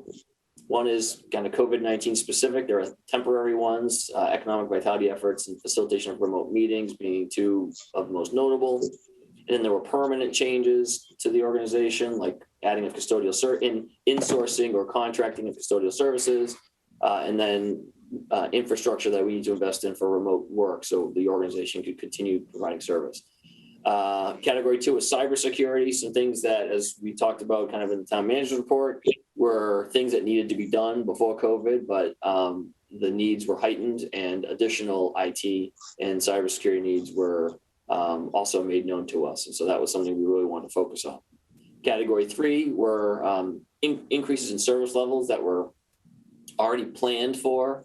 Like I said, most notable is the library expansion, but the planned growth in facilities, which we talked about in the preparation and presentation of the FY21 budget, as well as economic vitality and legal expenses, are things that have been kind of planned growth over the last few years. And then category 4, new service level requests, increased hours for rangers, which is, I think, we will definitely have that need again this year because of restrictions being lifted and people wanting to get outside. We have an additional service. We had to get additional services with the RHSO, which, housing is a big priority for this community, and the RHSO provides excellent service in helping meet those needs.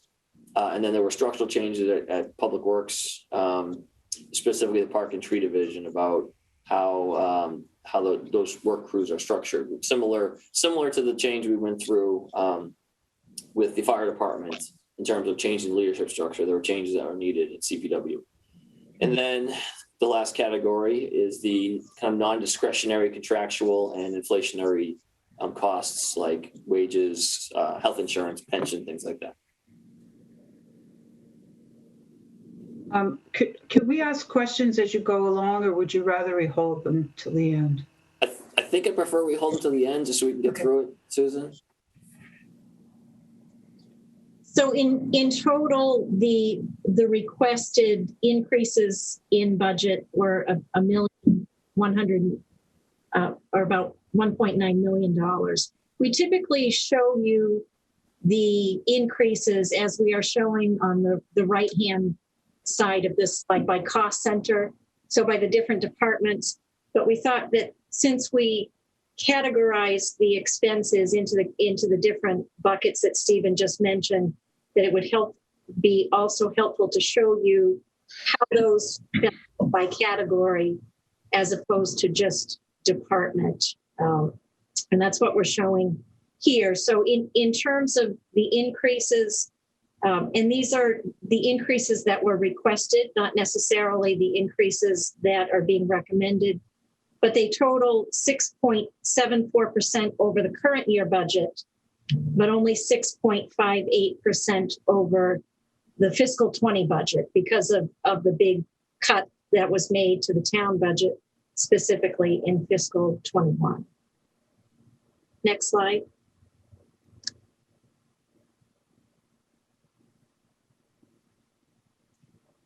And so we did want to say before we get into the specific recommendation that it does meet the Finance Committee's guideline, which provides for a 3.32% increase. And a reminder that the Finance Committee guideline in total for all cost centers results in an estimated 2.5% increase in property tax. Next slide. So we were able to meet the guideline, which again was a challenge this year because we were working off of a reduced amount in the form, the guideline off of the revised FY21 budget, not the original. And like I said, I think when we reopen fully, we will be challenged to meet increased demand. But again, this is the circumstance we are in, and we are budgeting for today because that's the best information we have. So there was about $350,000 in additional requests from departments that we did not approve. And there's a wide range of things, some increased expense line items, maybe increased hours, maybe converting part-time positions to full-time or adding a part-timer to help out, or any number of requested items that we were not able to fund. And that's a long and kind of arduous process going through all of that. And like I said, Carrie and her team do a good job of tracking a lot of moving line items across all the department budgets. It's not easy to keep track to make sure that we hit the finish line balanced. We also reduced the capital outlay by about $300,000, some of which we were able to do through operating, other items we were able to push into debt capital, which I honestly hope we never have to do that again, because I don't think that's the best practice, but it was what we needed to do to get to maintain our service level and balance the budget. There were additional revenues that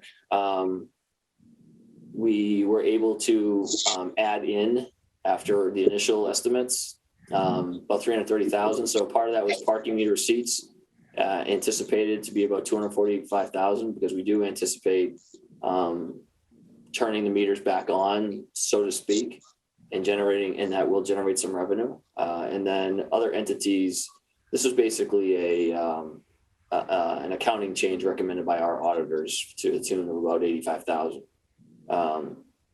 And then carry forward, we did this in FY21, we were able to carry forward unspent appropriation. Instead of having to close out the free cash, it would be carried over into the operating budget, and we are doing that again this year. I think that's about $700,000 or $800,000 in that neighborhood that we'll be able to carry forward to help balance the FY22 budget. Again, I think that that helps us get this done this year. We obviously hope to never have to do that again either, and we are trying to. We were trying to make sure that we weren't making commitments that we could not fund in FY23 and what will hopefully be a quote unquote normal budget year. So Stephen, before we leave this slide, I'd like to make an additional comment on the parking meter receipts. So the parking meter, we currently have a separate fund for the parking meter, and it's really parking meter and commuter parking, and we run those expenses through that fund, and we use the receipts from the parking meter and the sale of permits for the commuter lots to fund those. And we were able to do this because several years ago, town meeting passed a bylaw identifying parking meter receipts as a separate category of funds. So under Mass General Law at the time, it was a general fund receipt, but we passed a local bylaw to make it a special receipt.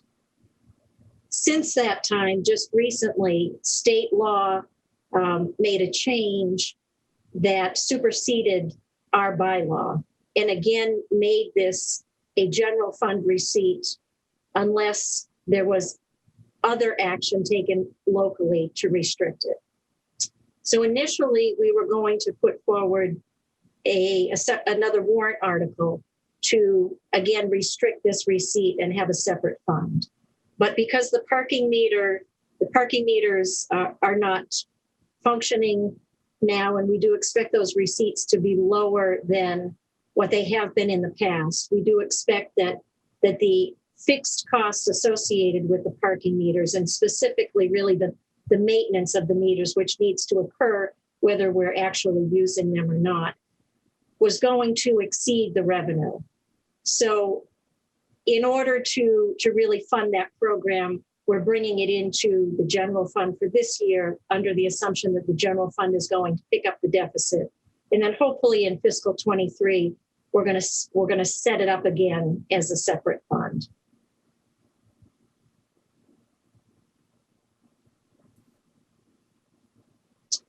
So here, the recommended budget, we had mentioned the requests were about 1.9 million. The recommendation is for 1.54 million. And we're showing on the left side that the way that we're funding, or that the way that we're arriving at this new expenditure level is the guideline increase, which impacts property taxes, the reduction in capital and the amount that was set aside for capital being transferred to operating, and then the additional non-property tax revenue to total the 1.54 million. And in terms of categories, and Stephen will go into each of these in greater detail, but we're looking at funding 100% of the requests submitted for category 1 and category 3, about 50% of the category 2 expenses, and we'll talk to you about how we're going to fund the balance of that, about 65% of category 4, and about 80% of category 5. Next slide. So in category one, as you can see, it's almost a $200,000 expenditure, 192,000. The bulk of that is tied up into facilities. This is COVID related specific responses, additional cleanings, staff, materials, overtime, things like that. We estimate that to be about $70,000 more than FY21. And then again, the parking meter revenue loss of about $120,000 in expenses that is normally offset by parking revenues that the general fund will have to absorb.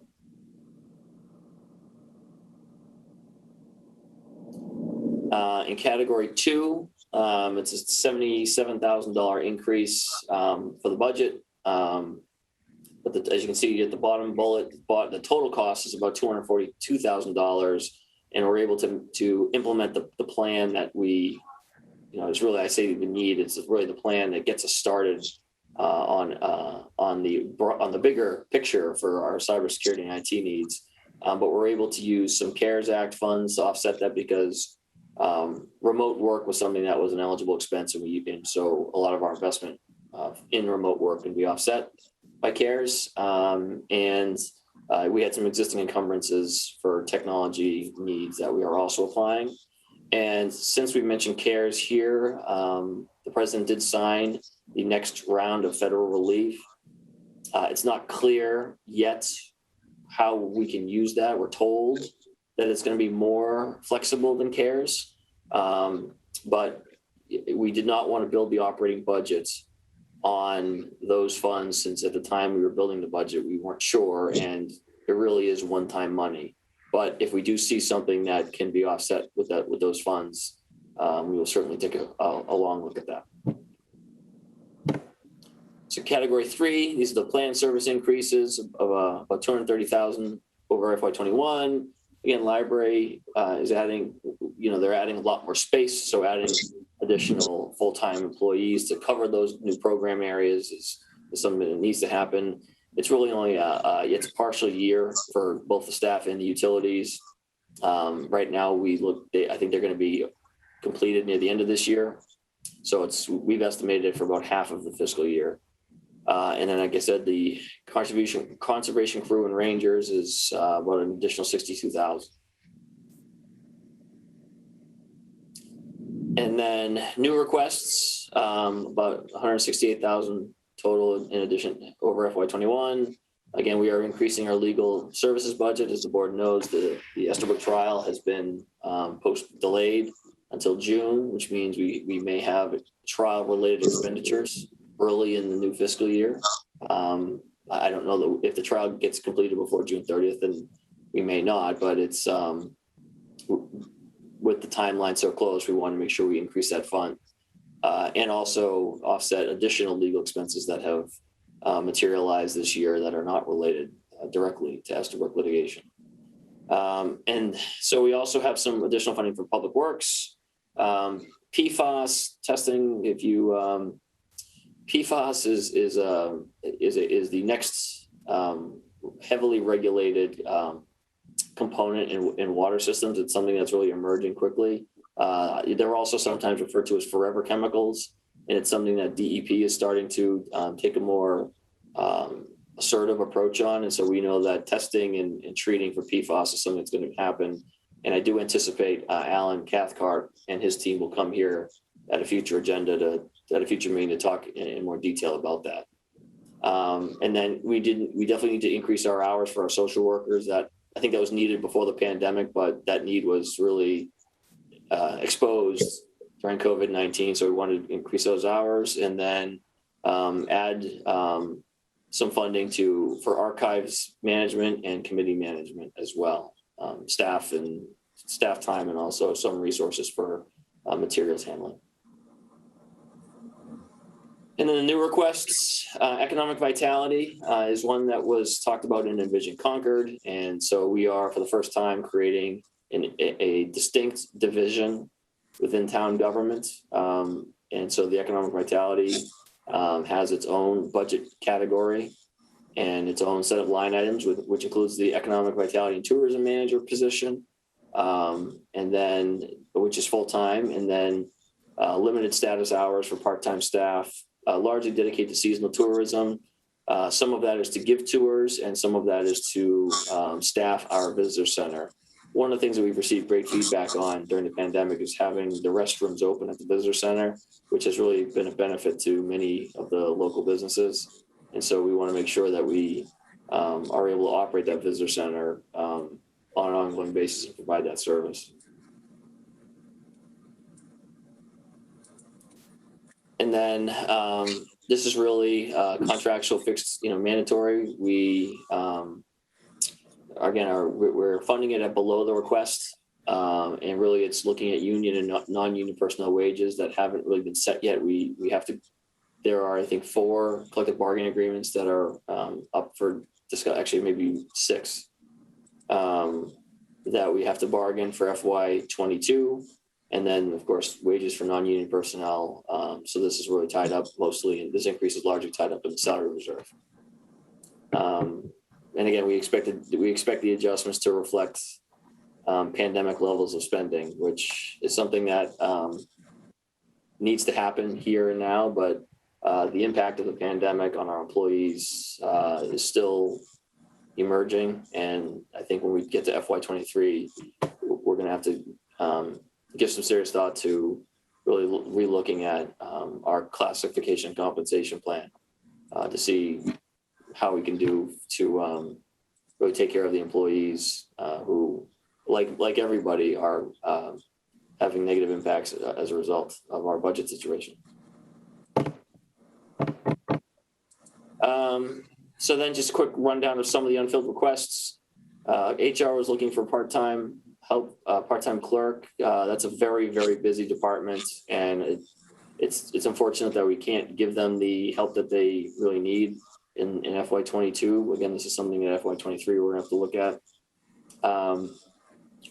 We also had for this year to reduce our funding for our consultant funding for resource sustainability. We are doing a lot of things on sustainability for FY22. And so this was one of the areas that, in working with our sustainability director, we thought we could live without for this fiscal year. And then there was a request for Iplan Tables, which is basically, it's what it sounds like. It's like a giant iPad that you can use to review and mark up plans, like building plans or road plans.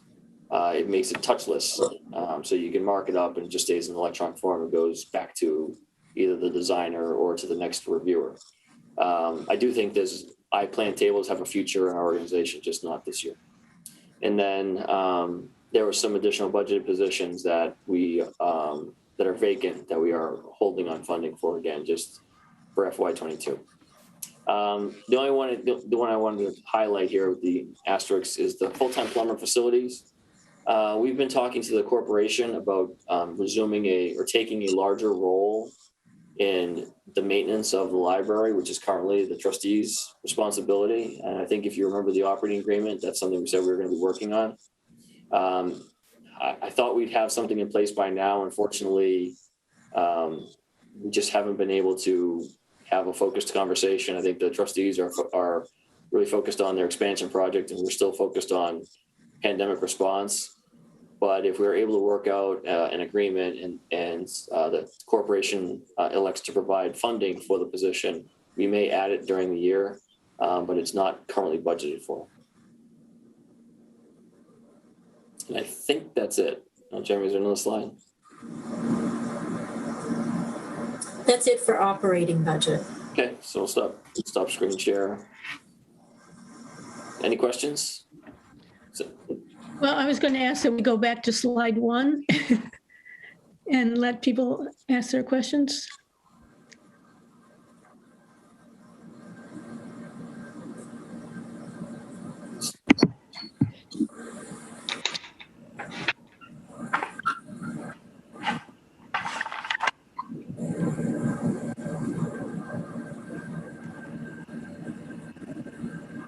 Does anyone on the select board have questions on slide 1?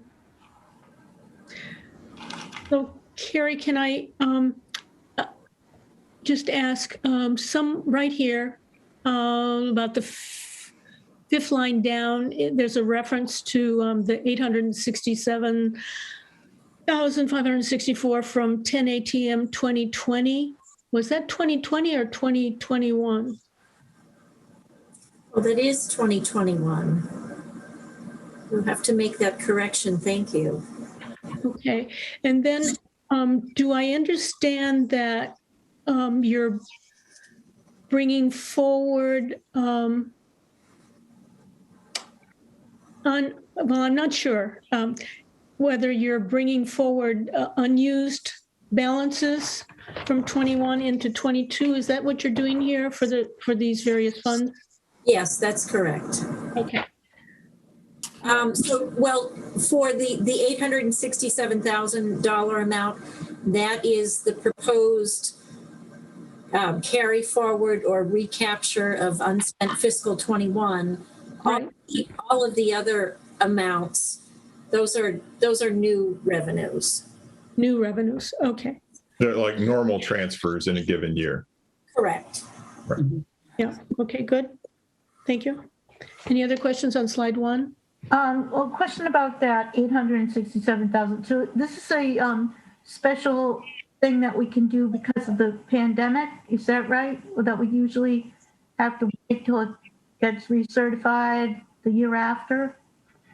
So because of this was special legislation that passed to allow carry forward after the fiscal year had closed. So for the fiscal 21 budget, we actually passed that after fiscal 20 closed. Mm-hmm. Only way that we were able to recapture that unspent amount was by using the special legislation. However, there is existing legislation, and there's a reference on another article that you can recapture or reappropriate as long as the fiscal year hasn't closed. So because we will have town meeting before the close of the current fiscal year, as we usually do, we're able to make use of Chapter 44, Section 33B, I think it's subsection B, to recapture. So we don't need the special legislation. So we don't need the special authorization as we did last year because the year will not have closed. And Carrie, when I pointed out the what should have been 2021, I think meeting was in September, wasn't it? Yeah. Gosh, Linda, I'm so confused about what year it is. Believe me, I had to look 3 times myself, so. We'll go through that with the fine tooth comb and make sure. It is, it's right. It is 2020. It is the 2020 town meeting that passed the 2021 budget. Okay.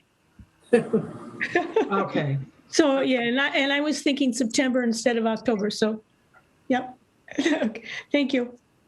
All right, moving on to the next slide, I guess.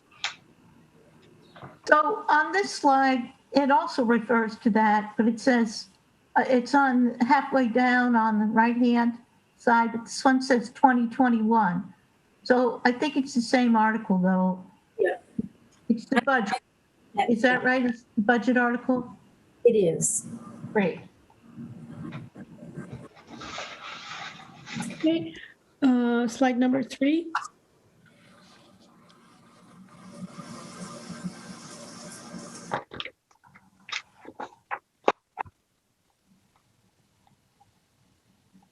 I don't think there's anything there. 4. Okay. Back to 4. Or the one previous to this, did you just pass some numbers? No, this one. 4. This is 4. Okay.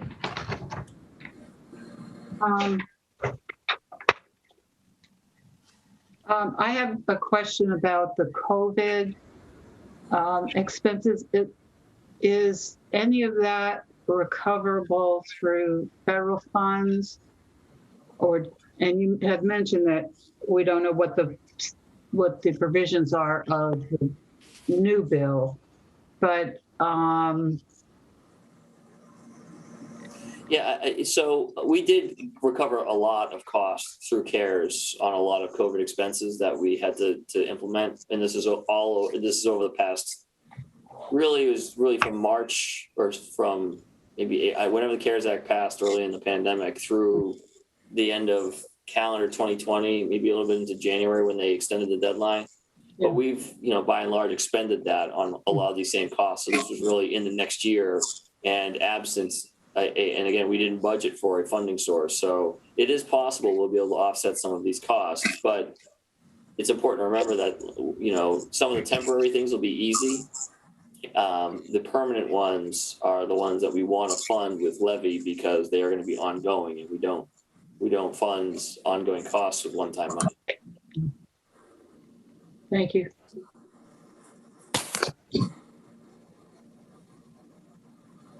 Any other questions here? Okay. I mean, just that, I've heard a lot lately about the efficacy of additional cleaning. And I just wonder, we're budgeting for a tremendous amount of additional cleaning services, but is that really necessary? I mean, is that what the CDC is recommending at this point? It's additional, it's insourcing, where we have a lot of contracted cleaning services right now. And we still are going to have contracted cleaning, but it's an expansion in terms of the type of cleaning we do. It's not necessarily cleaning the buildings more frequently. It's again insourcing it, balancing, supplementing the contracted cleaners and having greater depth in our facilities division to manage. Yeah, I just wouldn't see that. I would see that as under planned increase in service levels. Not as COVID specific, unless it is indeed COVID specific, in which case it would be temporary.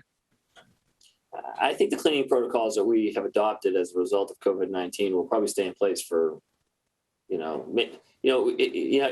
guess this gets into the weeds a little bit, Matt.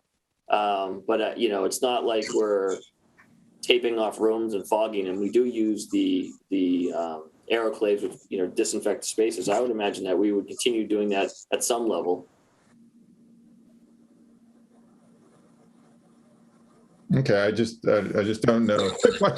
See this as a COVID expense if we're planning to keep on going with it. That's all. Okay. Any other comments here? Yeah, I just wanted to pile on with Matt, because I agree. If this is a permanent need now going forward, then I don't think it belongs in COVID. Maybe we could recover some of the money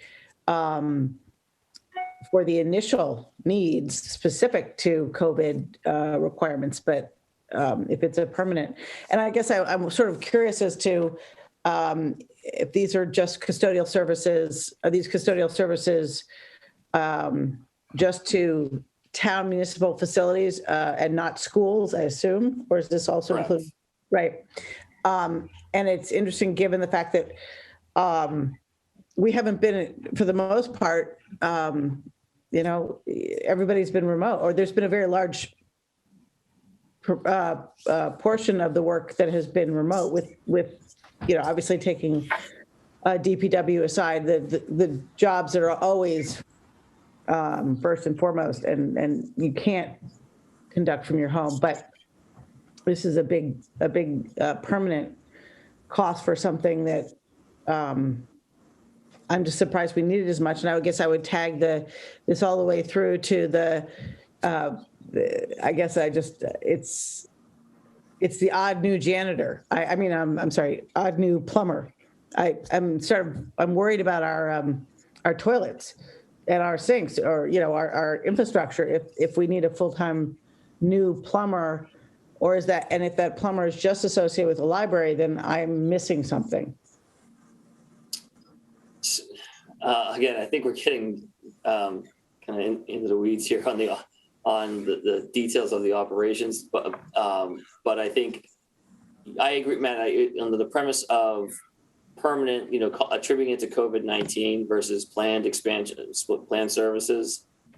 If you go back to the original FY21 budget, we talked about consolidating maintenance line items under facilities. We did not at that time choose to consolidate custodial services because there was such a mixed bag. Each building basically managed its own. And so we thought, geez, that's a lot to bite off. We should maybe try that sometime down the line. And the pandemic really kind of compelled us to make some changes and kind of centralize all of that, because we want to make sure we had consistent oversight and standards and things like that. And so that change was made as a result of the pandemic, but it was something that we were probably going to do on a permanent basis anyway, but we hadn't planned for it necessarily. And it's not really, like I said, it's really staffing level to meet the needs. We had a contractual relationship with one group that no longer provides, that we don't have that custodial relationship with anymore. And in terms of the plumber, we have specific trades on our facilities department, but plumber is really also HVAC, heating, cooling, things like that. And we think that if we are able to, and I see Sherry is here, the idea behind the relationship with the board was that it would offset the town's cost, but the library, which we don't currently maintain, or at least not maintain significantly, would get the benefit of the entire facilities division. And then other town buildings would get the benefit of having an additional plumber on staff for both toilets and sinks, but also heating and cooling needs.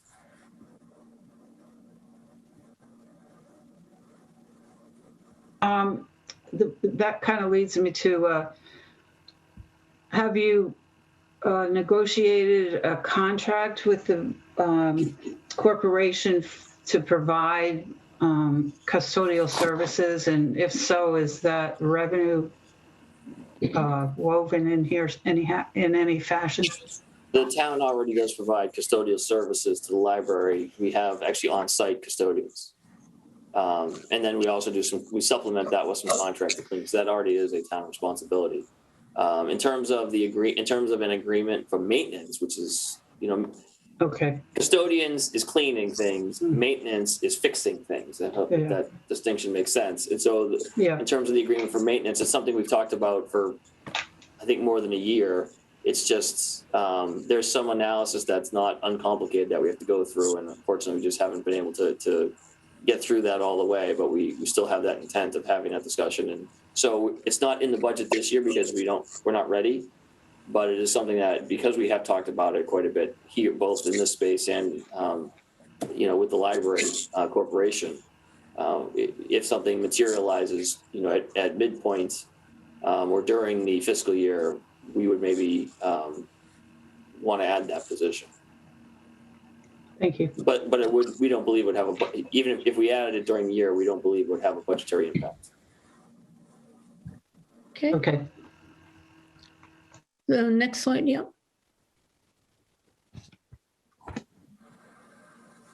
Linda? Yes. I have some questions on this slide. On the far right column, I'm trying to understand a little more why general government seems to be up a lot, finance is down quite a bit, and unclassified is up quite a lot. So Stephen, I'm happy to take that. So unclassified, the way that we show this, I think always is confusing to people. So the major item in unclassified here is the salary reserve account. So if you look at unclassified, the fiscal 21, the first column, fiscal 21 operating before salary, you see that we had budgeted $560,000. During the year, as salary increases are approved, we transfer from that reserve out to the different departments. So at the end of the year, it's always close to zero. In this case, it is a negative number because the commitments actually exceeded the appropriation by $43,000. And we had an encumbrance in that amount. So we knew that was going to happen and we wanted to be able to use the encumbrance. But then when we add in the following year, it's back up to the full amount of the reserve. So that it's showing the difference between the proposed or the anticipated year end versus the start of the following year. Okay, that makes sense. What about the general government and the finance? Right. So in finance, the changes are, the biggest change is there is a position in fiscal 21 that is budgeted in finance that is transferring to general government. And then the other decreases in finance really relate to the fact that we don't have the presidential election. So the election costs are significantly lower in 22 than in 21. In terms of general government, and again, these are requests. These are not, this is not the recommendation. And I can tell you that most of the $350,000 worth of requests that are not included were in general government. So the other major increases here are the increase in legal and the proposed increases in facilities. So we have an additional position in facilities. Those are the major items in general government. Okay, so just to follow up then, I guess I agree with Matt and Jane. I'm a little confused about facilities because I thought that the whole point of having a facilities department was to be more efficient and save money. And it seems like it's costing money, but that's probably not correct. I feel like we're missing something, and maybe we could come back in a future meeting and explain why facilities is costing so much on paper.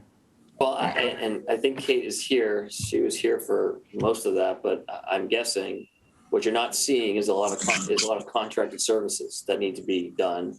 And you're also seeing day-to-day investments made in facilities that probably weren't made regularly before we had a facilities division. So it may cost us money, but it is an investment in our facilities and is offset by, it's really kind of it's hard to say you're offsetting by something you didn't have to spend, but there are, if we didn't have a facilities division, we had a problem with our HVAC, we're hiring a contractor to come in and fix that at a significantly higher rate. So it's hard. And I think, now that the facilities division has expanded, I certainly think we can come back and kind of have a discussion about what that division looks like and what they do and kind of that expanded scope. But of course, it's going to cost us money.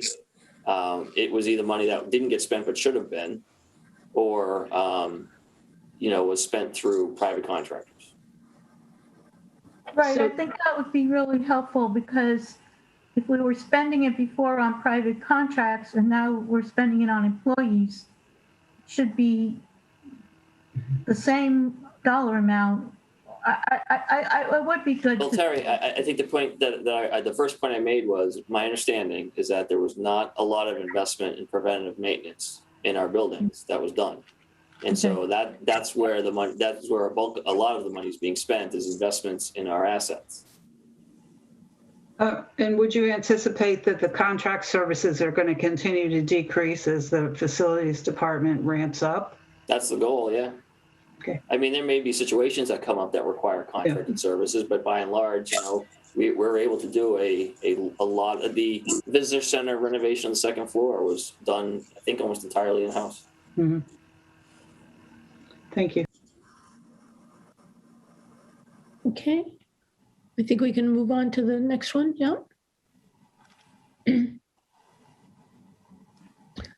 So Matt, let's see. Matt, do you have any questions? My questions are a little further down the road here. Okay. I think. Yeah, this is where I had a question, if I could. Go ahead. Keep the floor for a second, which is, I think one of the things that's not clear to me is given that the pandemic relief bill has passed and that Concord's almost certain to get funds at this point, even if we haven't been able yet to analyze exactly how much they are and which categories of spending they can cover, it does look like that we have quite a lot of latitude, however, from what I've read in brief summaries. I just wondered if we have a rubric for if we, then get these funds, how are we going to apply them? Are we going to apply them to the unmet spending requests? Are we going to basically reimburse the capital outlay for what we're taking from it? Or are we going to, reduce the anticipated borrowing that we weren't planning to do? I mean, these are all three different areas in which we could reapply funds, that we now would have that we wouldn't have before. So you might be able to offset, for example, those facilities related costs, but now that you're not paying those, you've got extra money that you could use to reduce some of these other things. And I'd like to have an understanding from a policy perspective of, well, okay, how would we reallocate if we are given those opportunities? So I guess the first, there isn't really a rubric, and we may get to one, but we still haven't seen the guidance from the federal government that would really, and I will tell you that with CARES, it was ongoing basis. There was literally somebody who worked for the state who was, answering emails every day. Yes, you can buy this. No, you can't buy that. And so there may be a component of that with this, but I think the biggest thing is, I'll reiterate, if it's an ongoing expense, we want to make sure that we are funding it with recurring local money. If it is a one-time expense that is related to the pandemic or economic recovery or something like that, that's an eligible expense for the federal money, then we will absolutely look to offset that cost with the new aid from the federal government. But ongoing expenses really must be paid with ongoing revenue.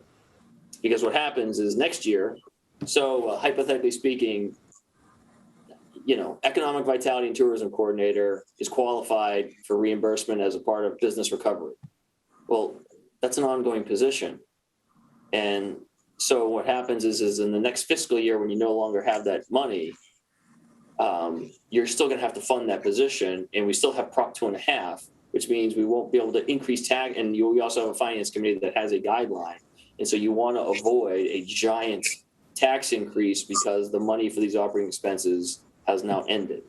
And so that's really the fundamental threshold is not funding operating expenses, ongoing operating expenses with one-time money, even if it's eligible, because it creates problems in future budgets. Yeah, but I guess that would make me feel that since we are budgeting for that economic vitality coordinator and that we might get relief for that funding, that then the cash that would free up, because we're getting reimbursed, we would apply to something that wouldn't create a higher baseline going forward. And so it would be, again, back to this rubric, it would be like, don't borrow the way that we're proposing to borrow more to try to cover the gap. So I just wondered if we had a strategy here. It seems like we should. Well, we will. And Matt, I would just add to that, or we don't need to carry forward the $800K. Yeah, we just don't. We're just not there yet. We just don't know what that spending profile is going to look like. But we will have a strategy for it. We fully spent all of our CARES money, so I think we've proven that we can handle it. And so I think that we just have to. I mean, is it possible by the time we get to June 13th, we may word the motion differently because of changes to our budget based on the influx of federal money? Yeah, the bill's law at this point. I mean, it either is or isn't already. No, but Matt, I mean, it's not that simple. There's guidance that comes out that directs how we can spend, what we can spend it on, what we can. And like I said, we've just gone through this with CARES, so that's why we know that there's going to be a process we're going to have to evaluate to develop that rubric. It's really just a timing issue. We have been working on this budget for a long time. We had to close out at least this iteration of it to prepare for this presentation. And that new funding was just approved. We're just now starting to participate in webinars and training to understand how we can use that money. And as Stephen said, we certainly can develop a strategy and bring that back to you to show you how we would propose to use that money over time in accordance with the guidance that we receive from the state and federal government. Yeah, it's just the major municipalities are already saying, okay, we're getting this many million, and you know they're making plans. I don't know if they're ahead of the curve, but I honestly don't know how they have information to know how they can spend that money. Okay, Terry? Well, this, if we can go back to the previous slide, yeah. This is related to Matt's question, I think, but a little bit different. So Stephen, I think I heard you say that the main principle is that if you have one-time money, it should be used for one-time things, and recurring money should be used for recurring operating expenses, right? And that's a great principle. But then in this slide, I was a little bit confused because we have that carry forward, which I think is that 867,000 that we were talking about from that first slide. This is from the unappropriated surplus from the previous year, right? And then the capital, we're reducing. And those two things are not sustainable. Those are not, that's like $1.1 million then that we're building this budget from unsustainable one-time type money. And so I'm a little bit confused about this. So Stephen, I'm happy to take the first opportunity to respond.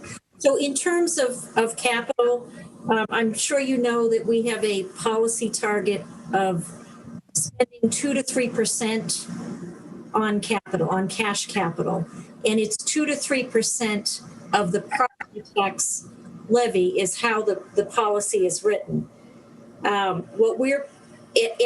So if we were to follow that in fiscal 22, we would be spending $2 to $3 million on cash capital. Now, the town has never followed that policy. We've often come close to 2%, but we've never been within 2 to 3%. But the issue with that is we're talking about the town's budget, and 2 to 3% of the total tax levy takes into account CPS and the high school, and that calculation really doesn't make sense to me. If we were to look at 2 to 3% of the town's budget, we would be looking at something like $585,000 to about $880,000, which I think is a more appropriate target. And so what we're proposing for fiscal 22 is $800,000. So it would be within that target. And so I think we will be looking to have some discussion about changing that target. Now that's not the only reason that we did it. We obviously did it because the budget is constrained. But I do think it makes sense to be looking at a percent of the town budget versus town small t versus town capital T. In terms of the 21 carry forward, I agree that that's not necessarily sustainable, but I think we have to keep in mind that we are still operating on a reduced revenue assumption in fiscal 22 of about $2 million, and most of that is a reduction in local receipts. So our hope and thought is that as we go into fiscal 23 and move forward, that we're going to see a return and growth in those local receipts. And that in turn would provide some additional growth within all of the cost center operating budgets without spiking property taxes. So Terry, I think your point is very valid. Stephen and I are both really paying attention to that carry forward because it is a concern, and we need to, we know we can't continue to do that.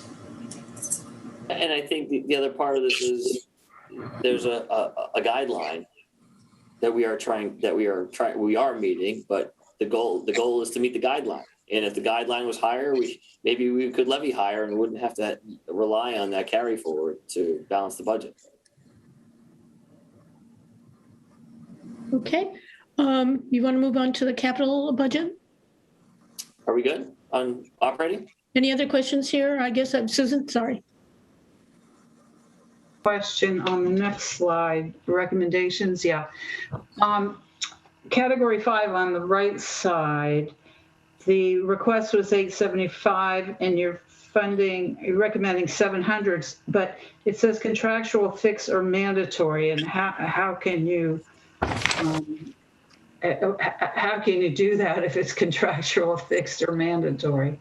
Yeah, so the difference really is in savings in other areas. You know, the difficulty when you're trying to put together a concise presentation, you know, we have a lot of budgets. The school often talks about it's got, I don't know, 2,000 lines. We have about 3 times as many across all of the departments. And so I did consolidate here, and maybe this is not the best representation, but there are savings in all departments as well. And a lot of the savings here is in utility costs. You know, we still have a lot of people working remotely. Buildings aren't open. We don't know when they'll fully be opened back to 100% capacity. So that's probably not the best representation, but though that's where the savings would be,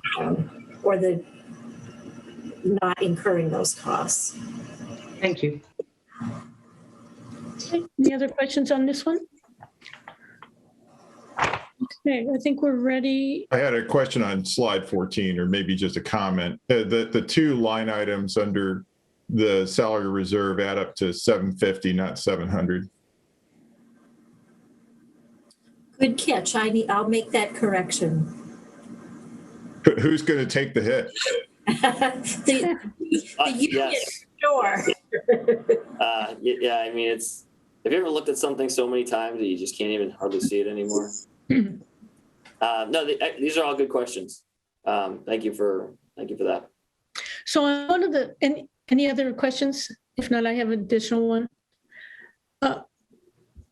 On one of the slides, you talked about positions you weren't able to fill, the half position for human resources, or whether it was half or part-time. There it is, part-time. There were a lot of positions, as I recall, that were left unfunded this year. So yes, a lot of vacancies, yeah. A lot of vacancies. So how are you viewing those going forward into next year? Some are going to be refunded or funded again, and some are not. Okay. Because, you know, I'm just concerned about if they were deemed, and reassessment, I know there's room for reassessment, and that's important. But to the extent that that's costing existing staff in terms of, you know, stretching beyond what's reasonable is my concern. So it's a great question, Linda, and I think when you look at, you know, balance is the operative word here. Both balanced from a sources and revenue standpoint, but also balanced in terms of what are we accomplishing with the budget, and what are the needs that are being met versus what are the demands that we're placing on the taxpayer. And I think in terms of those positions, you know, it's the discussion with the departments as we go through the process of, could you live without it for another year? And because we have been somewhat in a different operational mode, some of those positions can be lived without for another year, because for at least half the year, we think we'll still be in a different operational mode. I expressed at the beginning my concern of when we go back to full service in the middle of a year that is budgeted for a constricted service model, what that's going to do. But I think it's a position by position evaluation. So I couldn't really highlight one and say this is why. It's really, if it was something that was, honestly, I don't want to use the word essential because that has specific meanings. But if it was something that was crucial to the operations, then we would look at that. But generally, I think these are vacancies that are important positions, but given the operational model, like I said, we can do without for another year. Okay, good. I just wanted to know how you were viewing that. All right. I think we need to move on to the capital budget. Okay, I'm going to share my screen. Okay.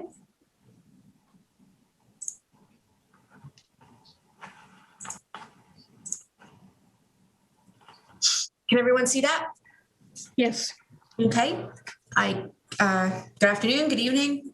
I'm Kate Hodges, the Deputy Town Manager. The last time we went through this exercise was at the preview meeting. And at that time, what we presented was essentially all of the items that were asked for, and we hadn't yet narrowed it down. This is a little bit of a deeper dive, having narrowed it down a bit. So for outlay or cash capital, the initial projection that we talked about at the preview meeting was 1.1 million. Since then, we've decreased by an additional 25%.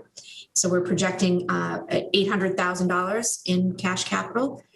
For debt authorizations, there was about 11 million requested in project funding. Sorry, I don't know what just happened. And we're recommending 8.4 million, but only 5.1 in new debt. This amount includes the capital for the school.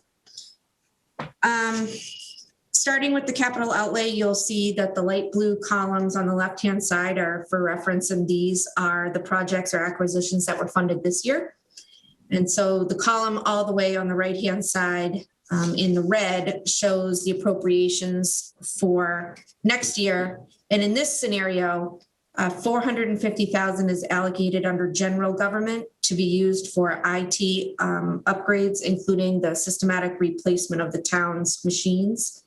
There's an additional sum for ADA improvements related to the purchase of advanced assisted listening devices for the public hearing rooms in multiple town buildings.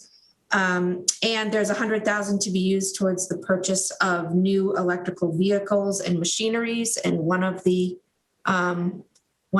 thoughts is electrical mowers that are both being considered by facilities and DPW, and some money to go towards the fleet electrification efforts for the expansion of electrical vehicle charging stations in both town buildings and for use by the public. Under public safety, we have 220,000 allocated for police vehicle replacements and for public safety equipment. And the fire department is requesting funding for their vehicle maintenance and their turnout gear replacement and upgrades to their medical equipment, such as AEDs that are used by our EMTs. The Department of Public Works will receive $62,500 to be used for equipment maintenance, street sign replacements, and sustainability efforts.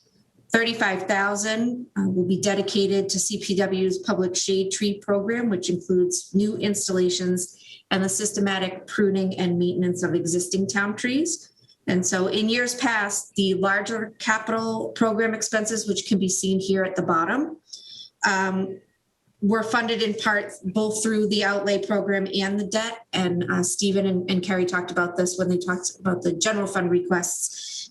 So funding for these has since been moved to borrowing. So moving on to the debt plan, the total or maximum amount that would allow to be borrowed under the town's debt policy this fiscal year would have been $6 million. We are proposing new debt equal to 1.5 million. The town has a variety of other funding sources relative to capital, including money from the CPC, prior year authorization, existing encumbrances, and grants. And so combining all of these funding sources will allow town projects equal to $8,715,000 to proceed next year. Of that, $8,415,000 are town projects. This is a snapshot of the capital program that I also went over when we had the preview meeting. These are the requests that were made. And it just reminding everyone where the arrow is FY22, these are the amounts that were requested. And so when you add both of these together, it comes up with about $11.3 million in requests. Our goal was to remain well under the $6 million cap. And so many projects that were depicted on these last two slides were either deferred or not funded or moved into a phased funding approach in future years. So I think this is the majority of the plan, which everyone might find the most helpful. These are the projects which the town team identified for funding in FY22. And as said earlier, the other sources of funding were also explored, including prior year authorizations that were unspent. And so what we've done here is been able to give you the listing of the projects on the left-hand side and then the funding strategy for those projects throughout the different buckets. So broken out into the funding categories, you're able to see that the capital program for FY22 totals the $8,715,000, of which $5.1 million will be in new debt. The remaining $3,615,000 will be comprised of funding from the CPC, those prior year debt authorizations and encumbrances or grants. Those amounts do not include the school projects. So going through just the more expensive ones for the year, $195,000 is allocated to townwide building maintenance. And I included this table only as a reference because when the town went through the facilities assessment and master plan, which was completed actually last year, but spanned 3 fiscal years prior, one of the deliverables that we asked for was basically if we were to have a comprehensive facilities management operation, what would the snapshot look like for the either construction, renovation, or just general maintenance of our town buildings? And so that was told essentially that it would be somewhere in the $7.4 million range over a 10-year period. So the idea with that is to put a little bit aside both in the operating budget and in the capital plan in order to sort of just do general maintenance and other types of things for all of our buildings. I understand just based on the last conversation that we will be probably coming back and exploring this in greater detail. So I think I can leave it at that for right now.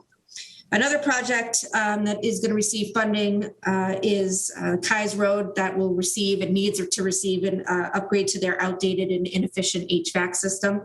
So $430,000 has been recommended for this project.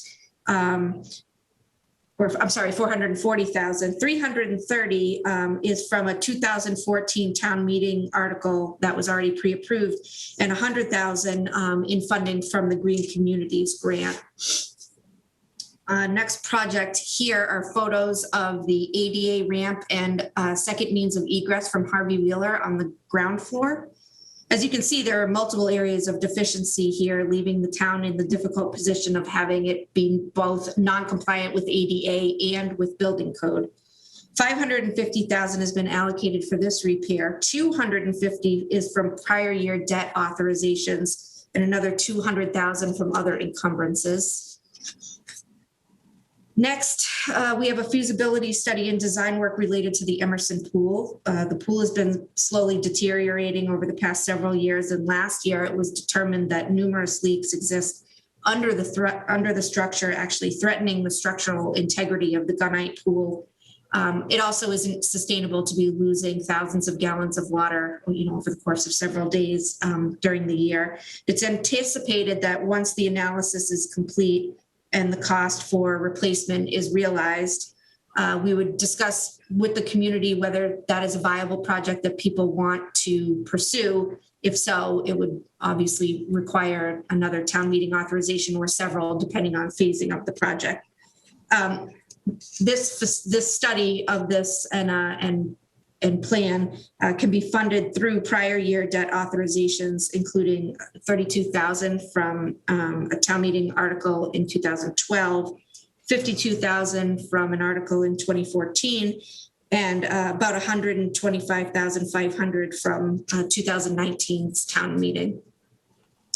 500,000 in new debt and 300,000 in CPC monies will make up the amount requested for next fiscal year for the White Pond Beach accessibility and stormwater management improvements. And the total cost for that project is estimated at about 1.9 million and is broken up or phased over a period of several years. This is just an artistic rendition of the accessibility improvements along the slope. And then this photo shows the existing view from the driveway and where the current ADA parking area is, and just a concept of what we're thinking, although this particular area is very preliminary as we haven't gone through the whole code compliance yet. 2,500,000, which is the largest debt project for this year, is included for the final phase of the Warner's Pond dredging. So having completed all of the studies, feasibility work, and permitting, this amount will cover the area-specific dredging near the current boat launch and the other area proposed as a possible future boat launch phase for the Giroux Park facility. Funding for this is comprised of 1.25 million in new debt, 250,000 from CPC, and another $1 million from prior years authorizations, grant monies, and CPC. We thought it might be helpful to just take a look at the larger scale projects and how they've occurred or will occur throughout the multiple fiscal years.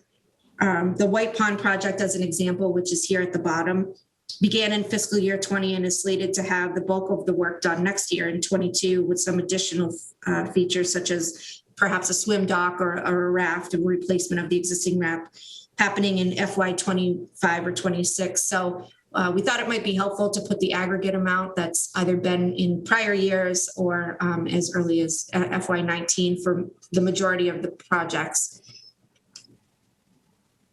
Because when you put them all onto one screen, it was very difficult to see. I split it up over the series of the next 3 slides, but certainly when we put the presentation online, we'll combine them back into an 8.5 by 11 document for easy printing. Here are the breakdowns for CPW's Emerson playing field project, which has been going on in earnest since 2017, when the former director of DPW solicited a master plan for that facility.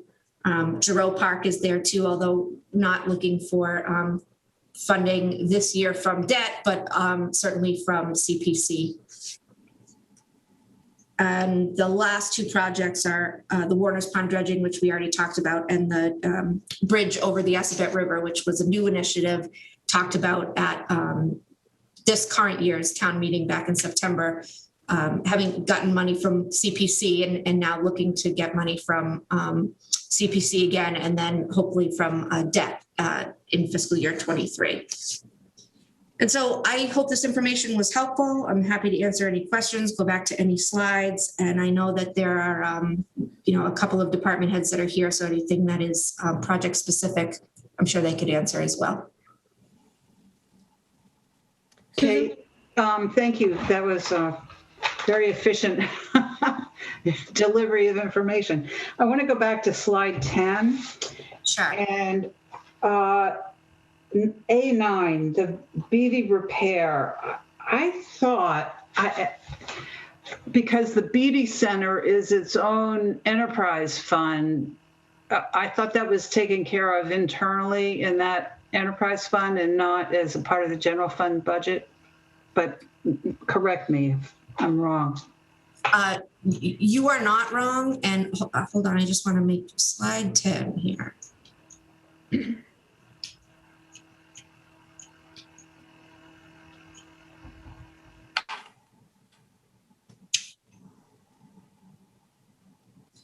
Okay, so this is just the snapshot of what it costs to maintain all of the town buildings, and it didn't necessarily break out a funding source for them. It really was just to sort of project to you all and to the folks who are watching that, it costs money over a series of years, a lot of money to maintain the buildings. And so, as you can see, we have a lot of them here. The Ripley, school, or I'm sorry, CMLP rather. I mean, that is also an enterprise fund, and so they would pay for that themselves. Yeah. But really what we're trying to say is that, it takes a great deal of money to be able to maintain our infrastructure. And so we were just trying to showcase that as a reason for budgeting for townwide building maintenance and capital, every year as we have done. Thank you.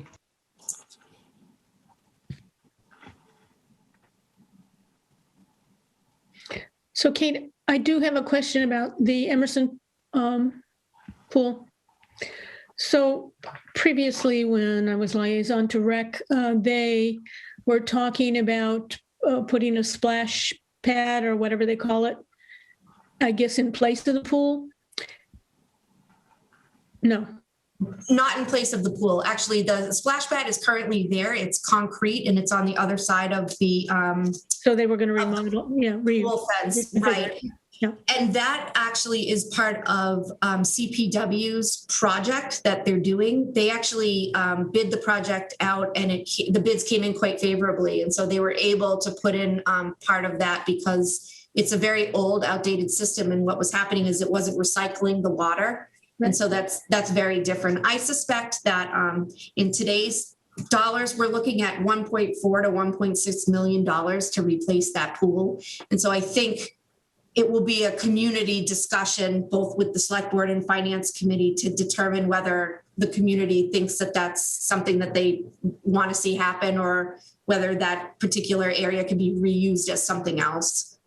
So I think it's just important for us to give the community the numbers and the ideas of what could be there, and then obviously open it up to try to figure out, is that what people want, or would they like to see something else, or just green space? But it's not sustainable and probably cannot operate much past this summer. Yeah. Okay, that answered my question, because otherwise, if in fact you've clarified they're two separate, distinct projects. Okay. Any other questions, Matt? Yeah, so slide 11, the 141 Kais Road HVAC. So you're going to spend $440,000 and you're going to save less than $50 a month. Is there a typo? No.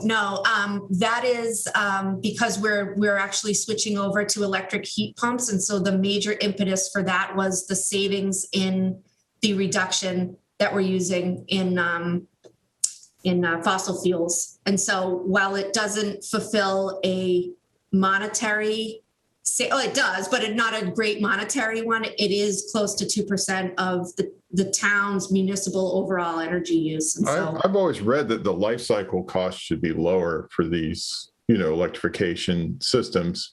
So, I mean, I'm still curious about this. It just doesn't seem to make sense to me that even, if you're putting in a modern heat pump system to replace an older gas system, you should still get significant cost savings. It doesn't make sense.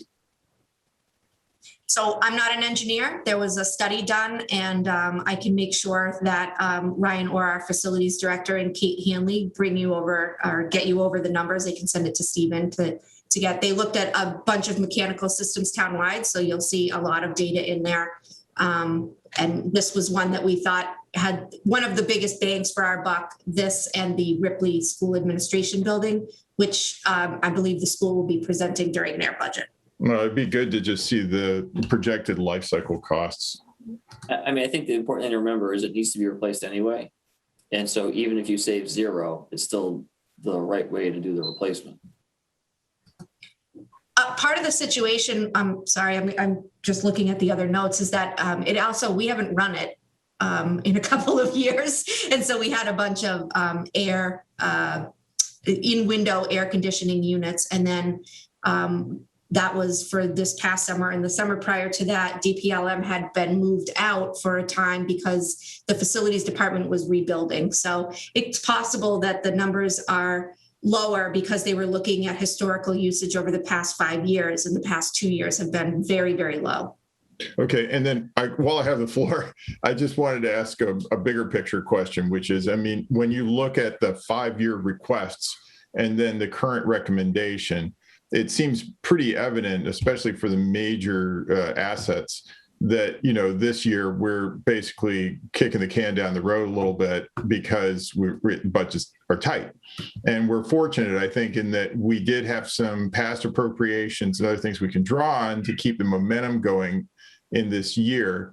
But then what I'm still concerned about is kind of just this wall of spending that may be ahead of us, especially given the middle school project. And I'd just love to understand, you know, you've given a breakout on some of the individual projects of the expected spending, but I guess stepping back and looking at the overall capital requirements of the town, you know, for these next 5 years versus what we're planning to spend in this next year, and how we plan in subsequent years to do that without blowing the bank. I'm still not clear on how we're going to be able to pull it off.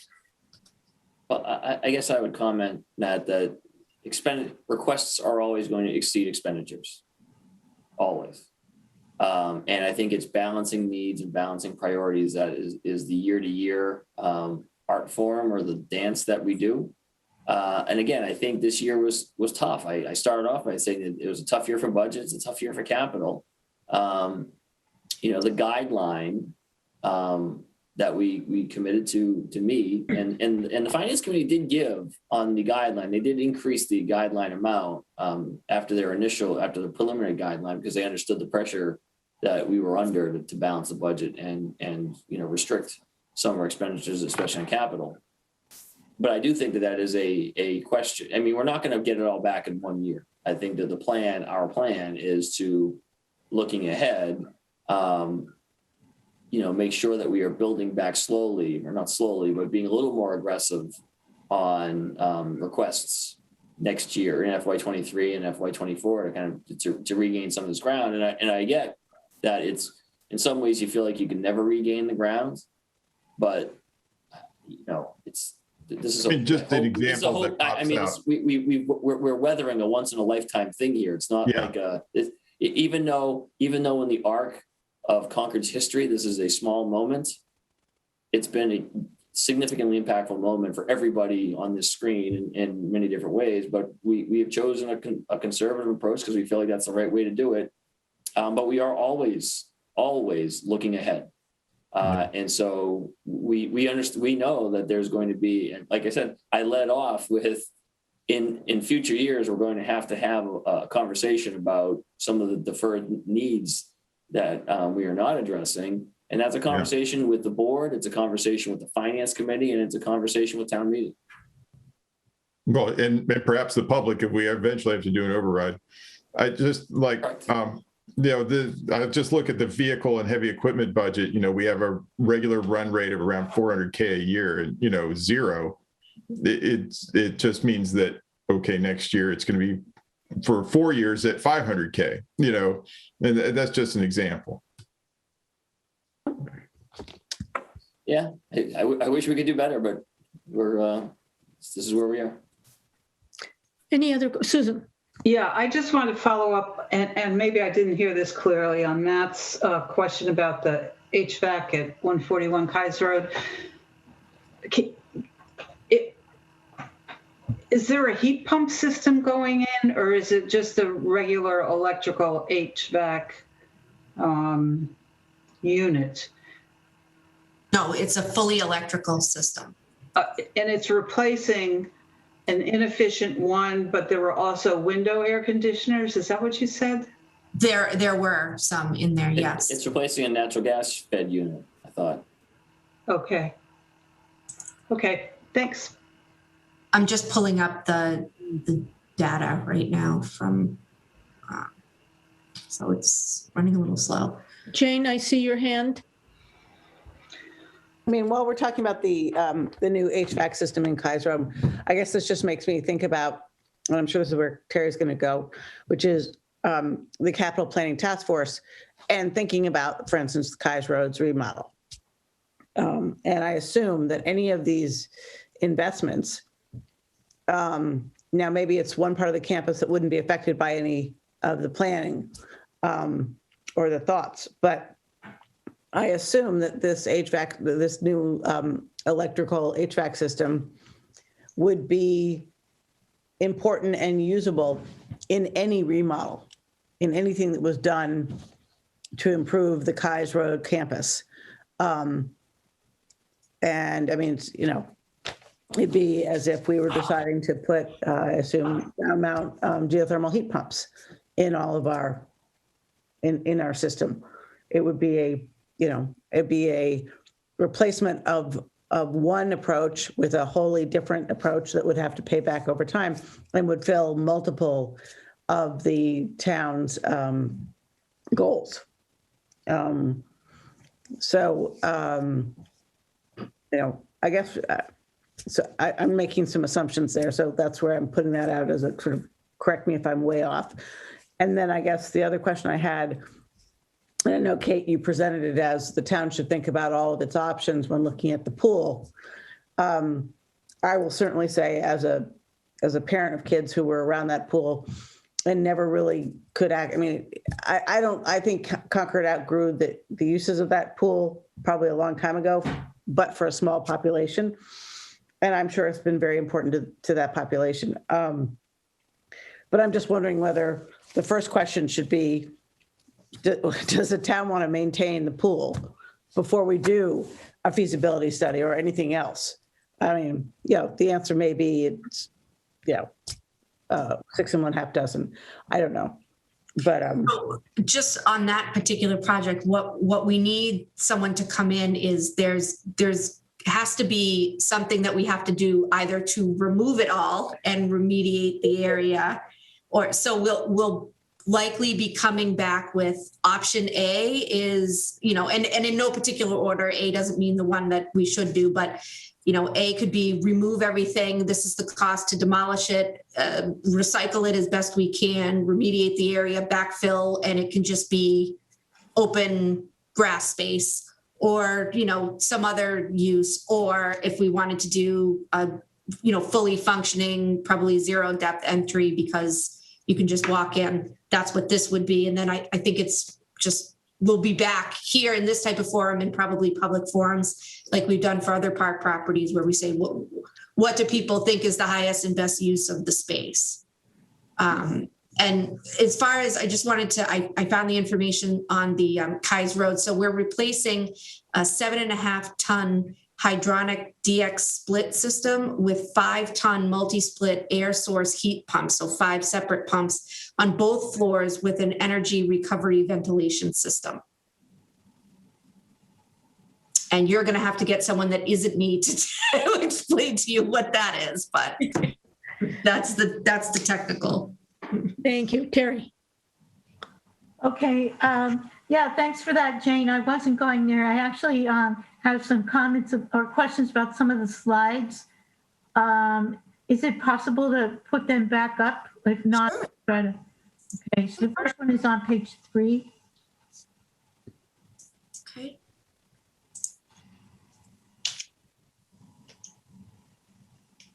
Is it this one, Terry? Yes.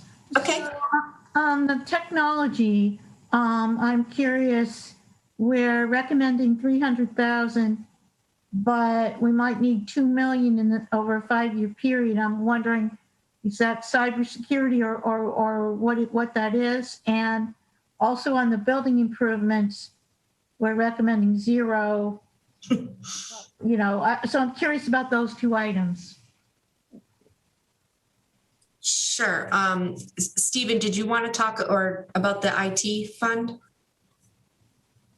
So we are, and honestly, I'm not as proficient with the details. Like I said, this is something that I talked about maybe having Jason Bulger come and talk about the town's, IT needs going forward. But there's machines, switches, servers that all need to be replaced over time.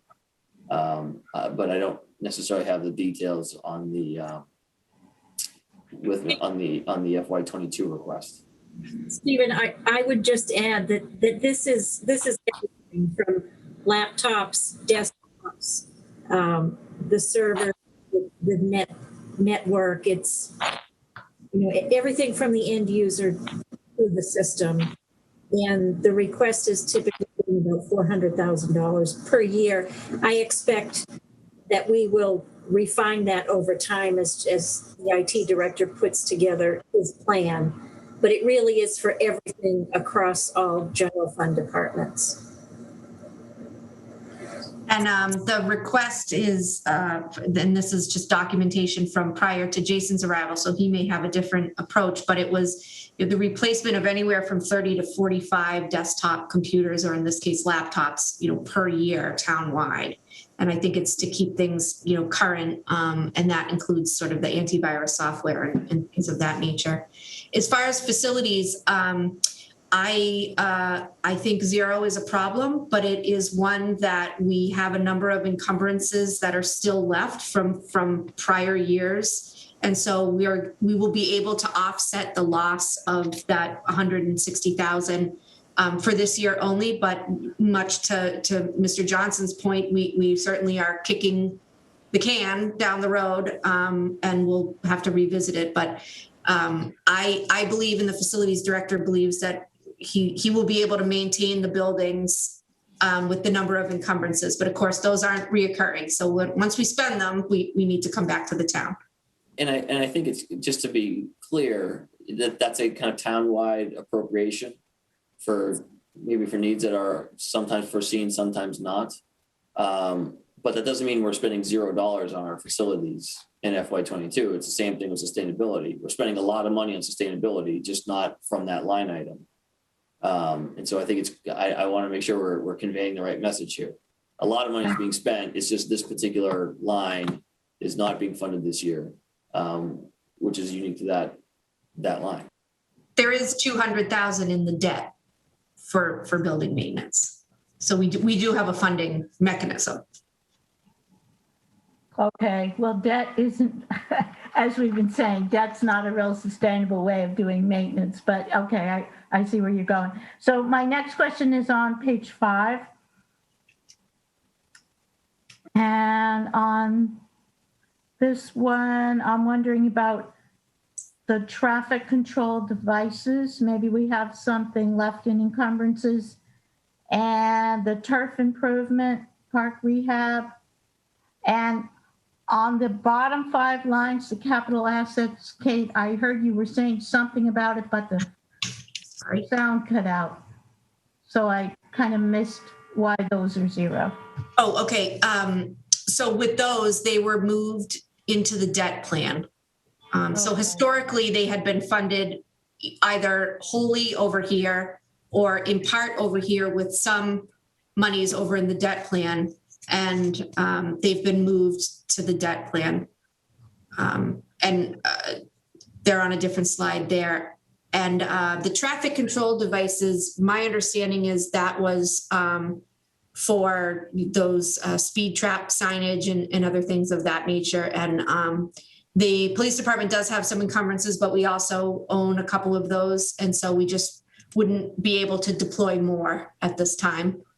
And I'm sorry, you said, and the turf improvement and park rehab. So that was specifically for the DPW's park improvement for doing regrading and slice seating and overseating for both Emerson and Rideout. Conveniently, Rideout was actually done when we finished doing the walking path that was around. So we were able to hold off on that for a year. And CPW's full project of the Emerson field was delayed because of COVID. And so they're actually starting a year later. And so while I'm sure that they would appreciate this money, not having it doesn't jeopardize any of the project goals. So if I could just further add, the philosophy that typically items that are $100,000 or less are carried in the cash outlay portion of the plan, and items that are over $100,000 are in debt. We're trying to fund maintenance through cash and improvements through debt. And what we're seeing over time is sort of a mismatch of things. We're having some items that really qualify for debt. They should be debt funded moving into capital outlay and vice versa. And so we're really trying to make sure that we're including the right things in the cash outlay and the right things in the debt. I would say specifically with the money for the road construction improvements, those are things that typically follow a road rehab project. If we need money to maintain culverts and drainage infrastructure, that's here. But anything that's associated with the new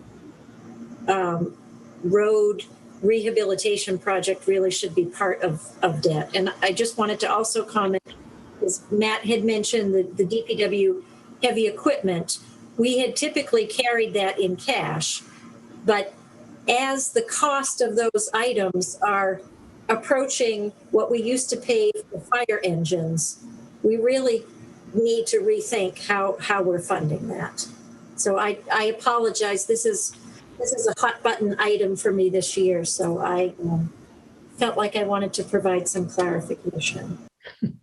Thank you for that. And she does it calmly as well. All right. Just a couple of more questions, and I'll be really brief. On page 9,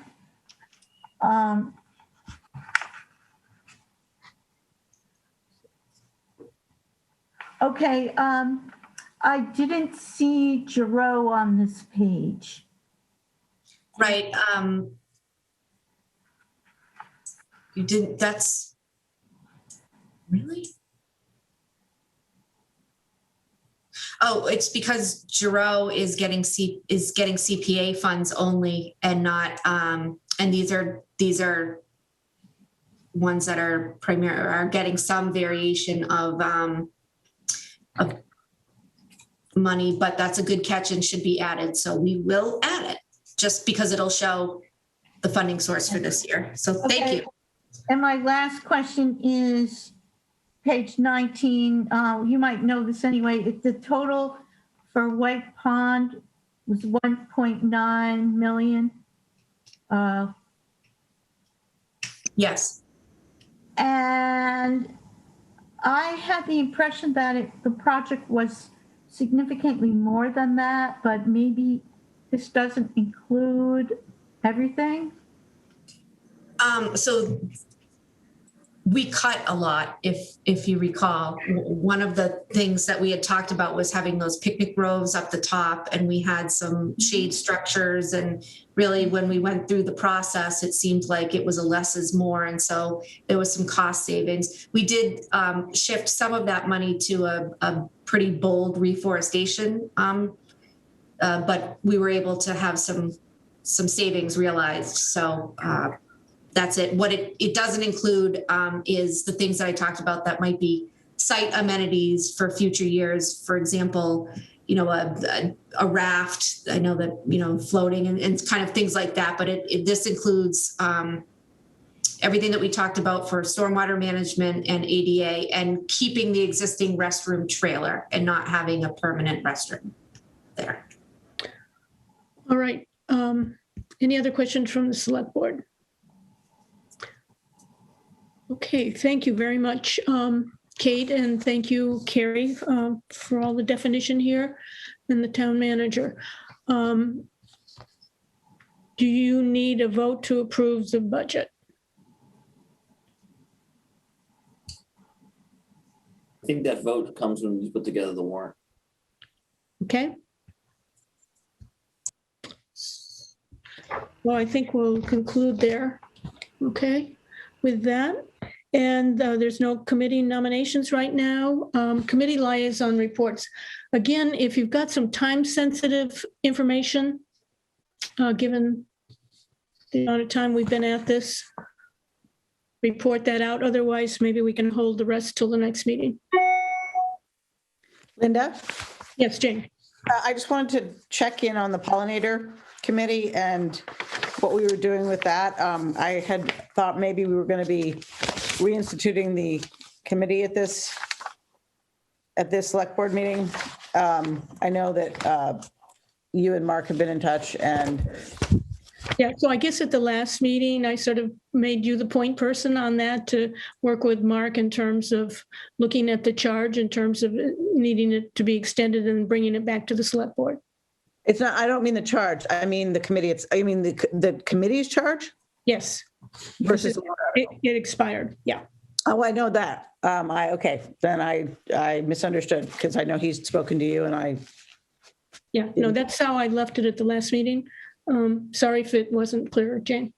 Okay, thank you. Might as well just give my quick updates. I think Stephen covered the transportation committee. Yeah. Do you have anything that's time sensitive or can the rest wait? Let me see.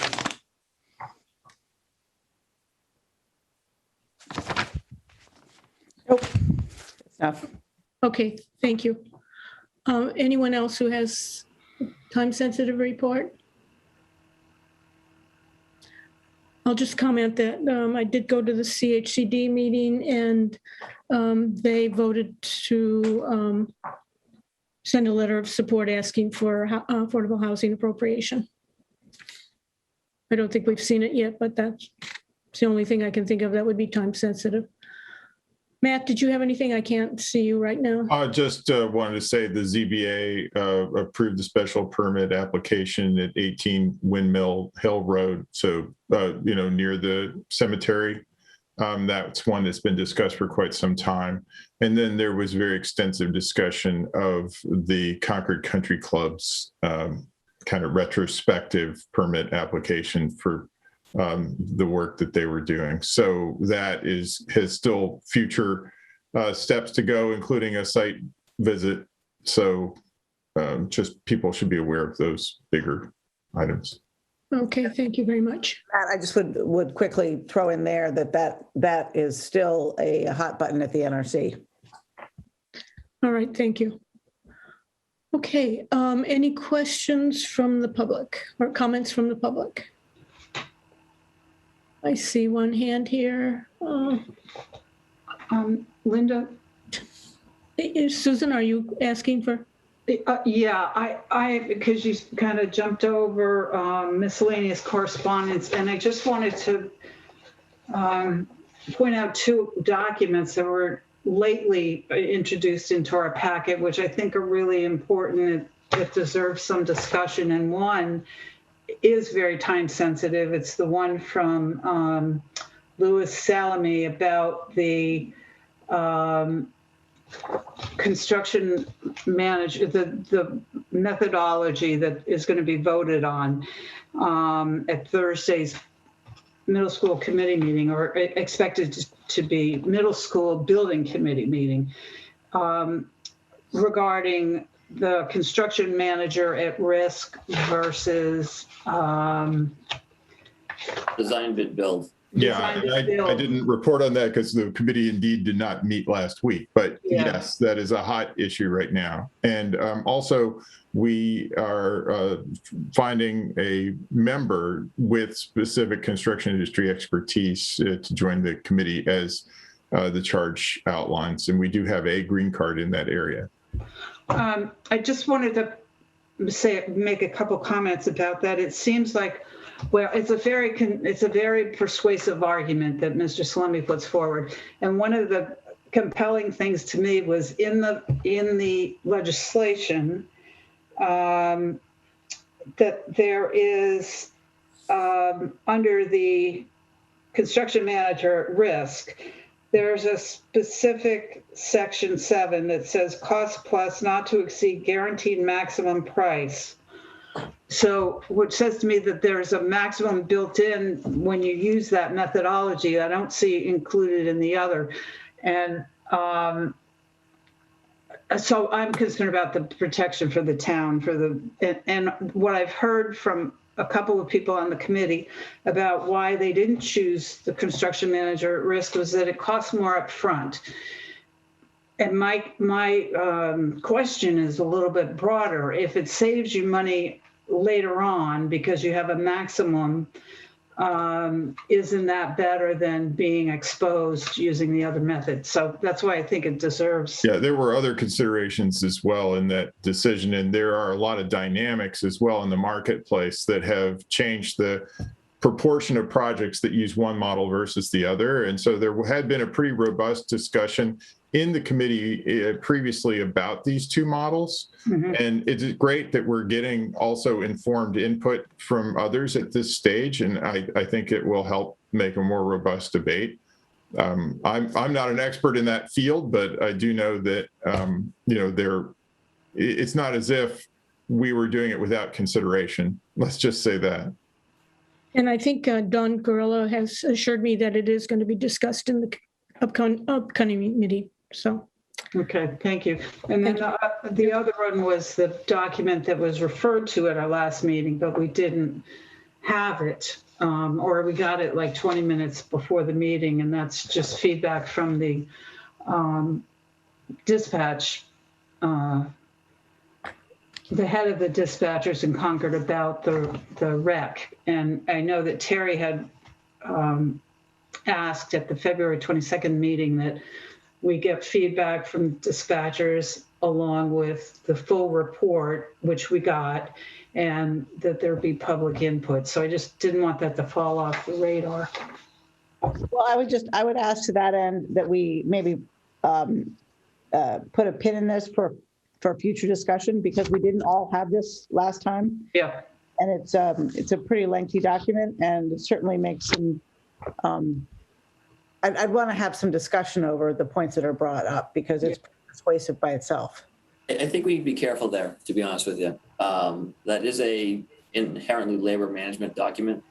And I think the discussion is really in this next phase, as the regional dispatch effort continues to progress and we start to build concepts, and we talk about those here, it's that feedback from the dispatchers is going to be a part of that iterative process. So I do think there's a discussion about it in the context of the development of a possible rec, but not necessarily as a standalone.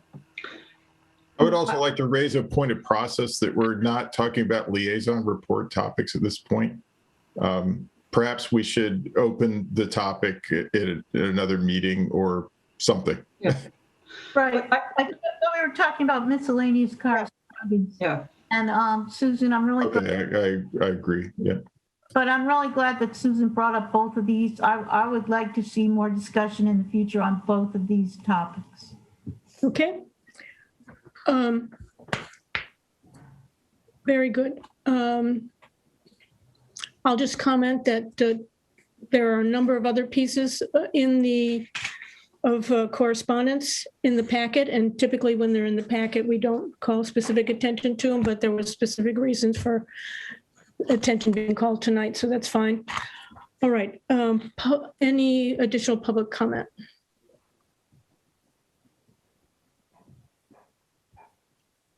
I have a comment. This is Mary Hartman. Mary. Thank you. I'm Mary Hartman. I live in Concord Green. I'm the chair of the Finance Committee. I'm speaking for myself. I just have a comment about the nomenclature that we use sometimes when we're looking at budgets, specifically the municipal capital plan. We use words like requested and then recommended, and recommended is always less than requested. So I think we feel sometimes like we're not getting, we come away feeling like we lost or gave up things, when in fact, we're getting quite a bit with this capital plan. We're getting dredging, we're getting White Pond, we're getting a sweeper, a bucket truck, we're getting renovations at the Ralph Waldo Emerson House. So we're spending $5.1 million if this is approved, and that's quite a bit of money. So I think the requested maybe is like a wish list, and the recommended is more realistic as far as what we think the town could afford. And going forward, I do share a comment that Matt made, which is we've got a heavy debt burden that we're facing. And I just want to remind people of that we're getting a lot here. So we should feel maybe grateful instead of feeling like we're not getting all that we wanted. Thank you. Thank you for your comment. All right. With that, there are two other people with hands up, Linda. Okay. I am one of them, but yes. Okay, Tanya, go ahead. Thank you. I want to say thank you for taking public comment during now and also during the other discussion about the Neshoba Regional Greenway, because I know you don't have to. I just want to clarify one point you made. You said that nobody was talking about the reformatory branch trail, so why were people bringing it up all the time? So I just want to fill you in on something, those of people who don't know about this, that the first time that Phil Posner, who is the person involved with this group, mentioned it to Marcia was after Marcia mentioned the reformatory branch trail as well as the Bruce Freeman rail trail in one sentence during that October 28th TAC meeting.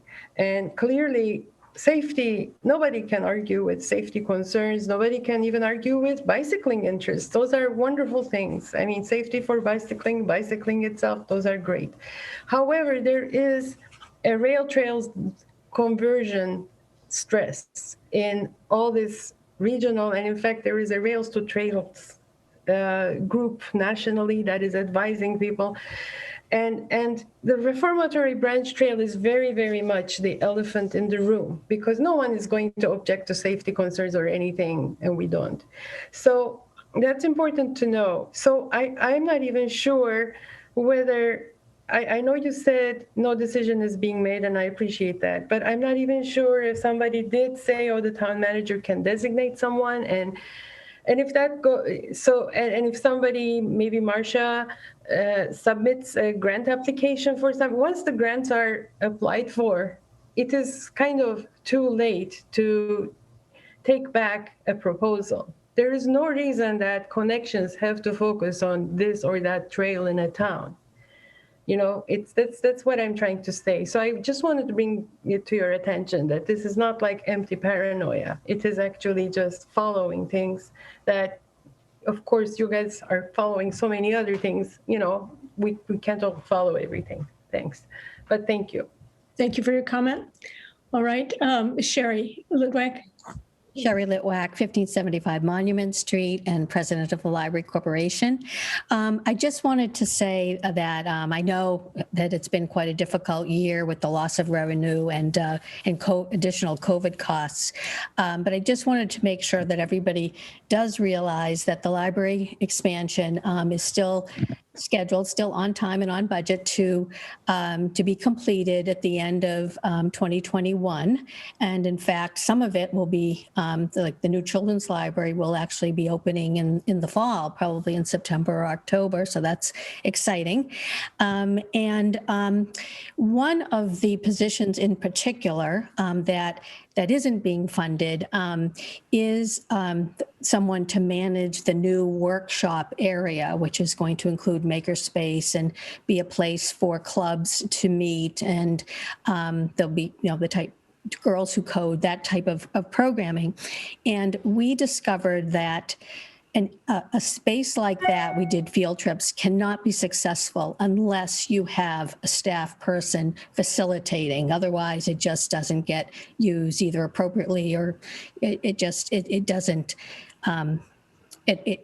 isn't used the way it's supposed to be used. So I just want to say that it will be disappointing, obviously, to have this expansion that we've been working on since 2013, and then potentially have spaces, and some of the new spaces that actually won't be staffed and potentially we won't be able to use until they are staffed. That being said, so that position in particular, that being said, because of the cost issues and the budget issues, the Library Corporation might be willing to try to help fund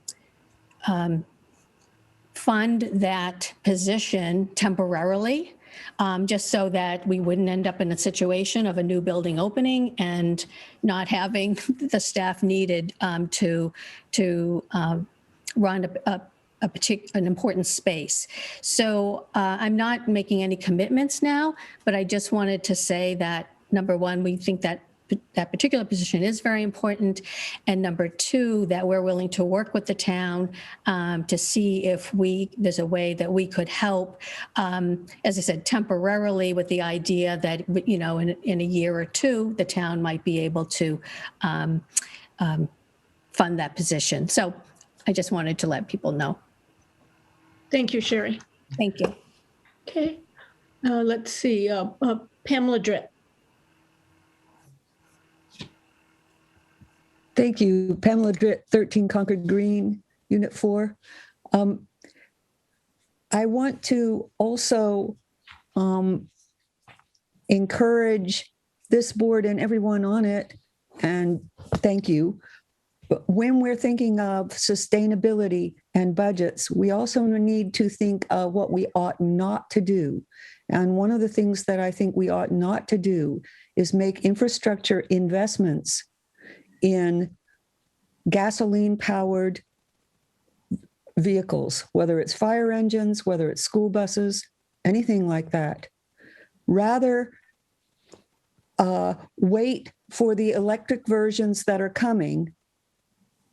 If we have to replace such vehicles, we should look into leasing instead of buying, because that way we will not be stranding our money on things that are not good for the world. All right, thank you for your comment. Thank you. Okay, any other comments?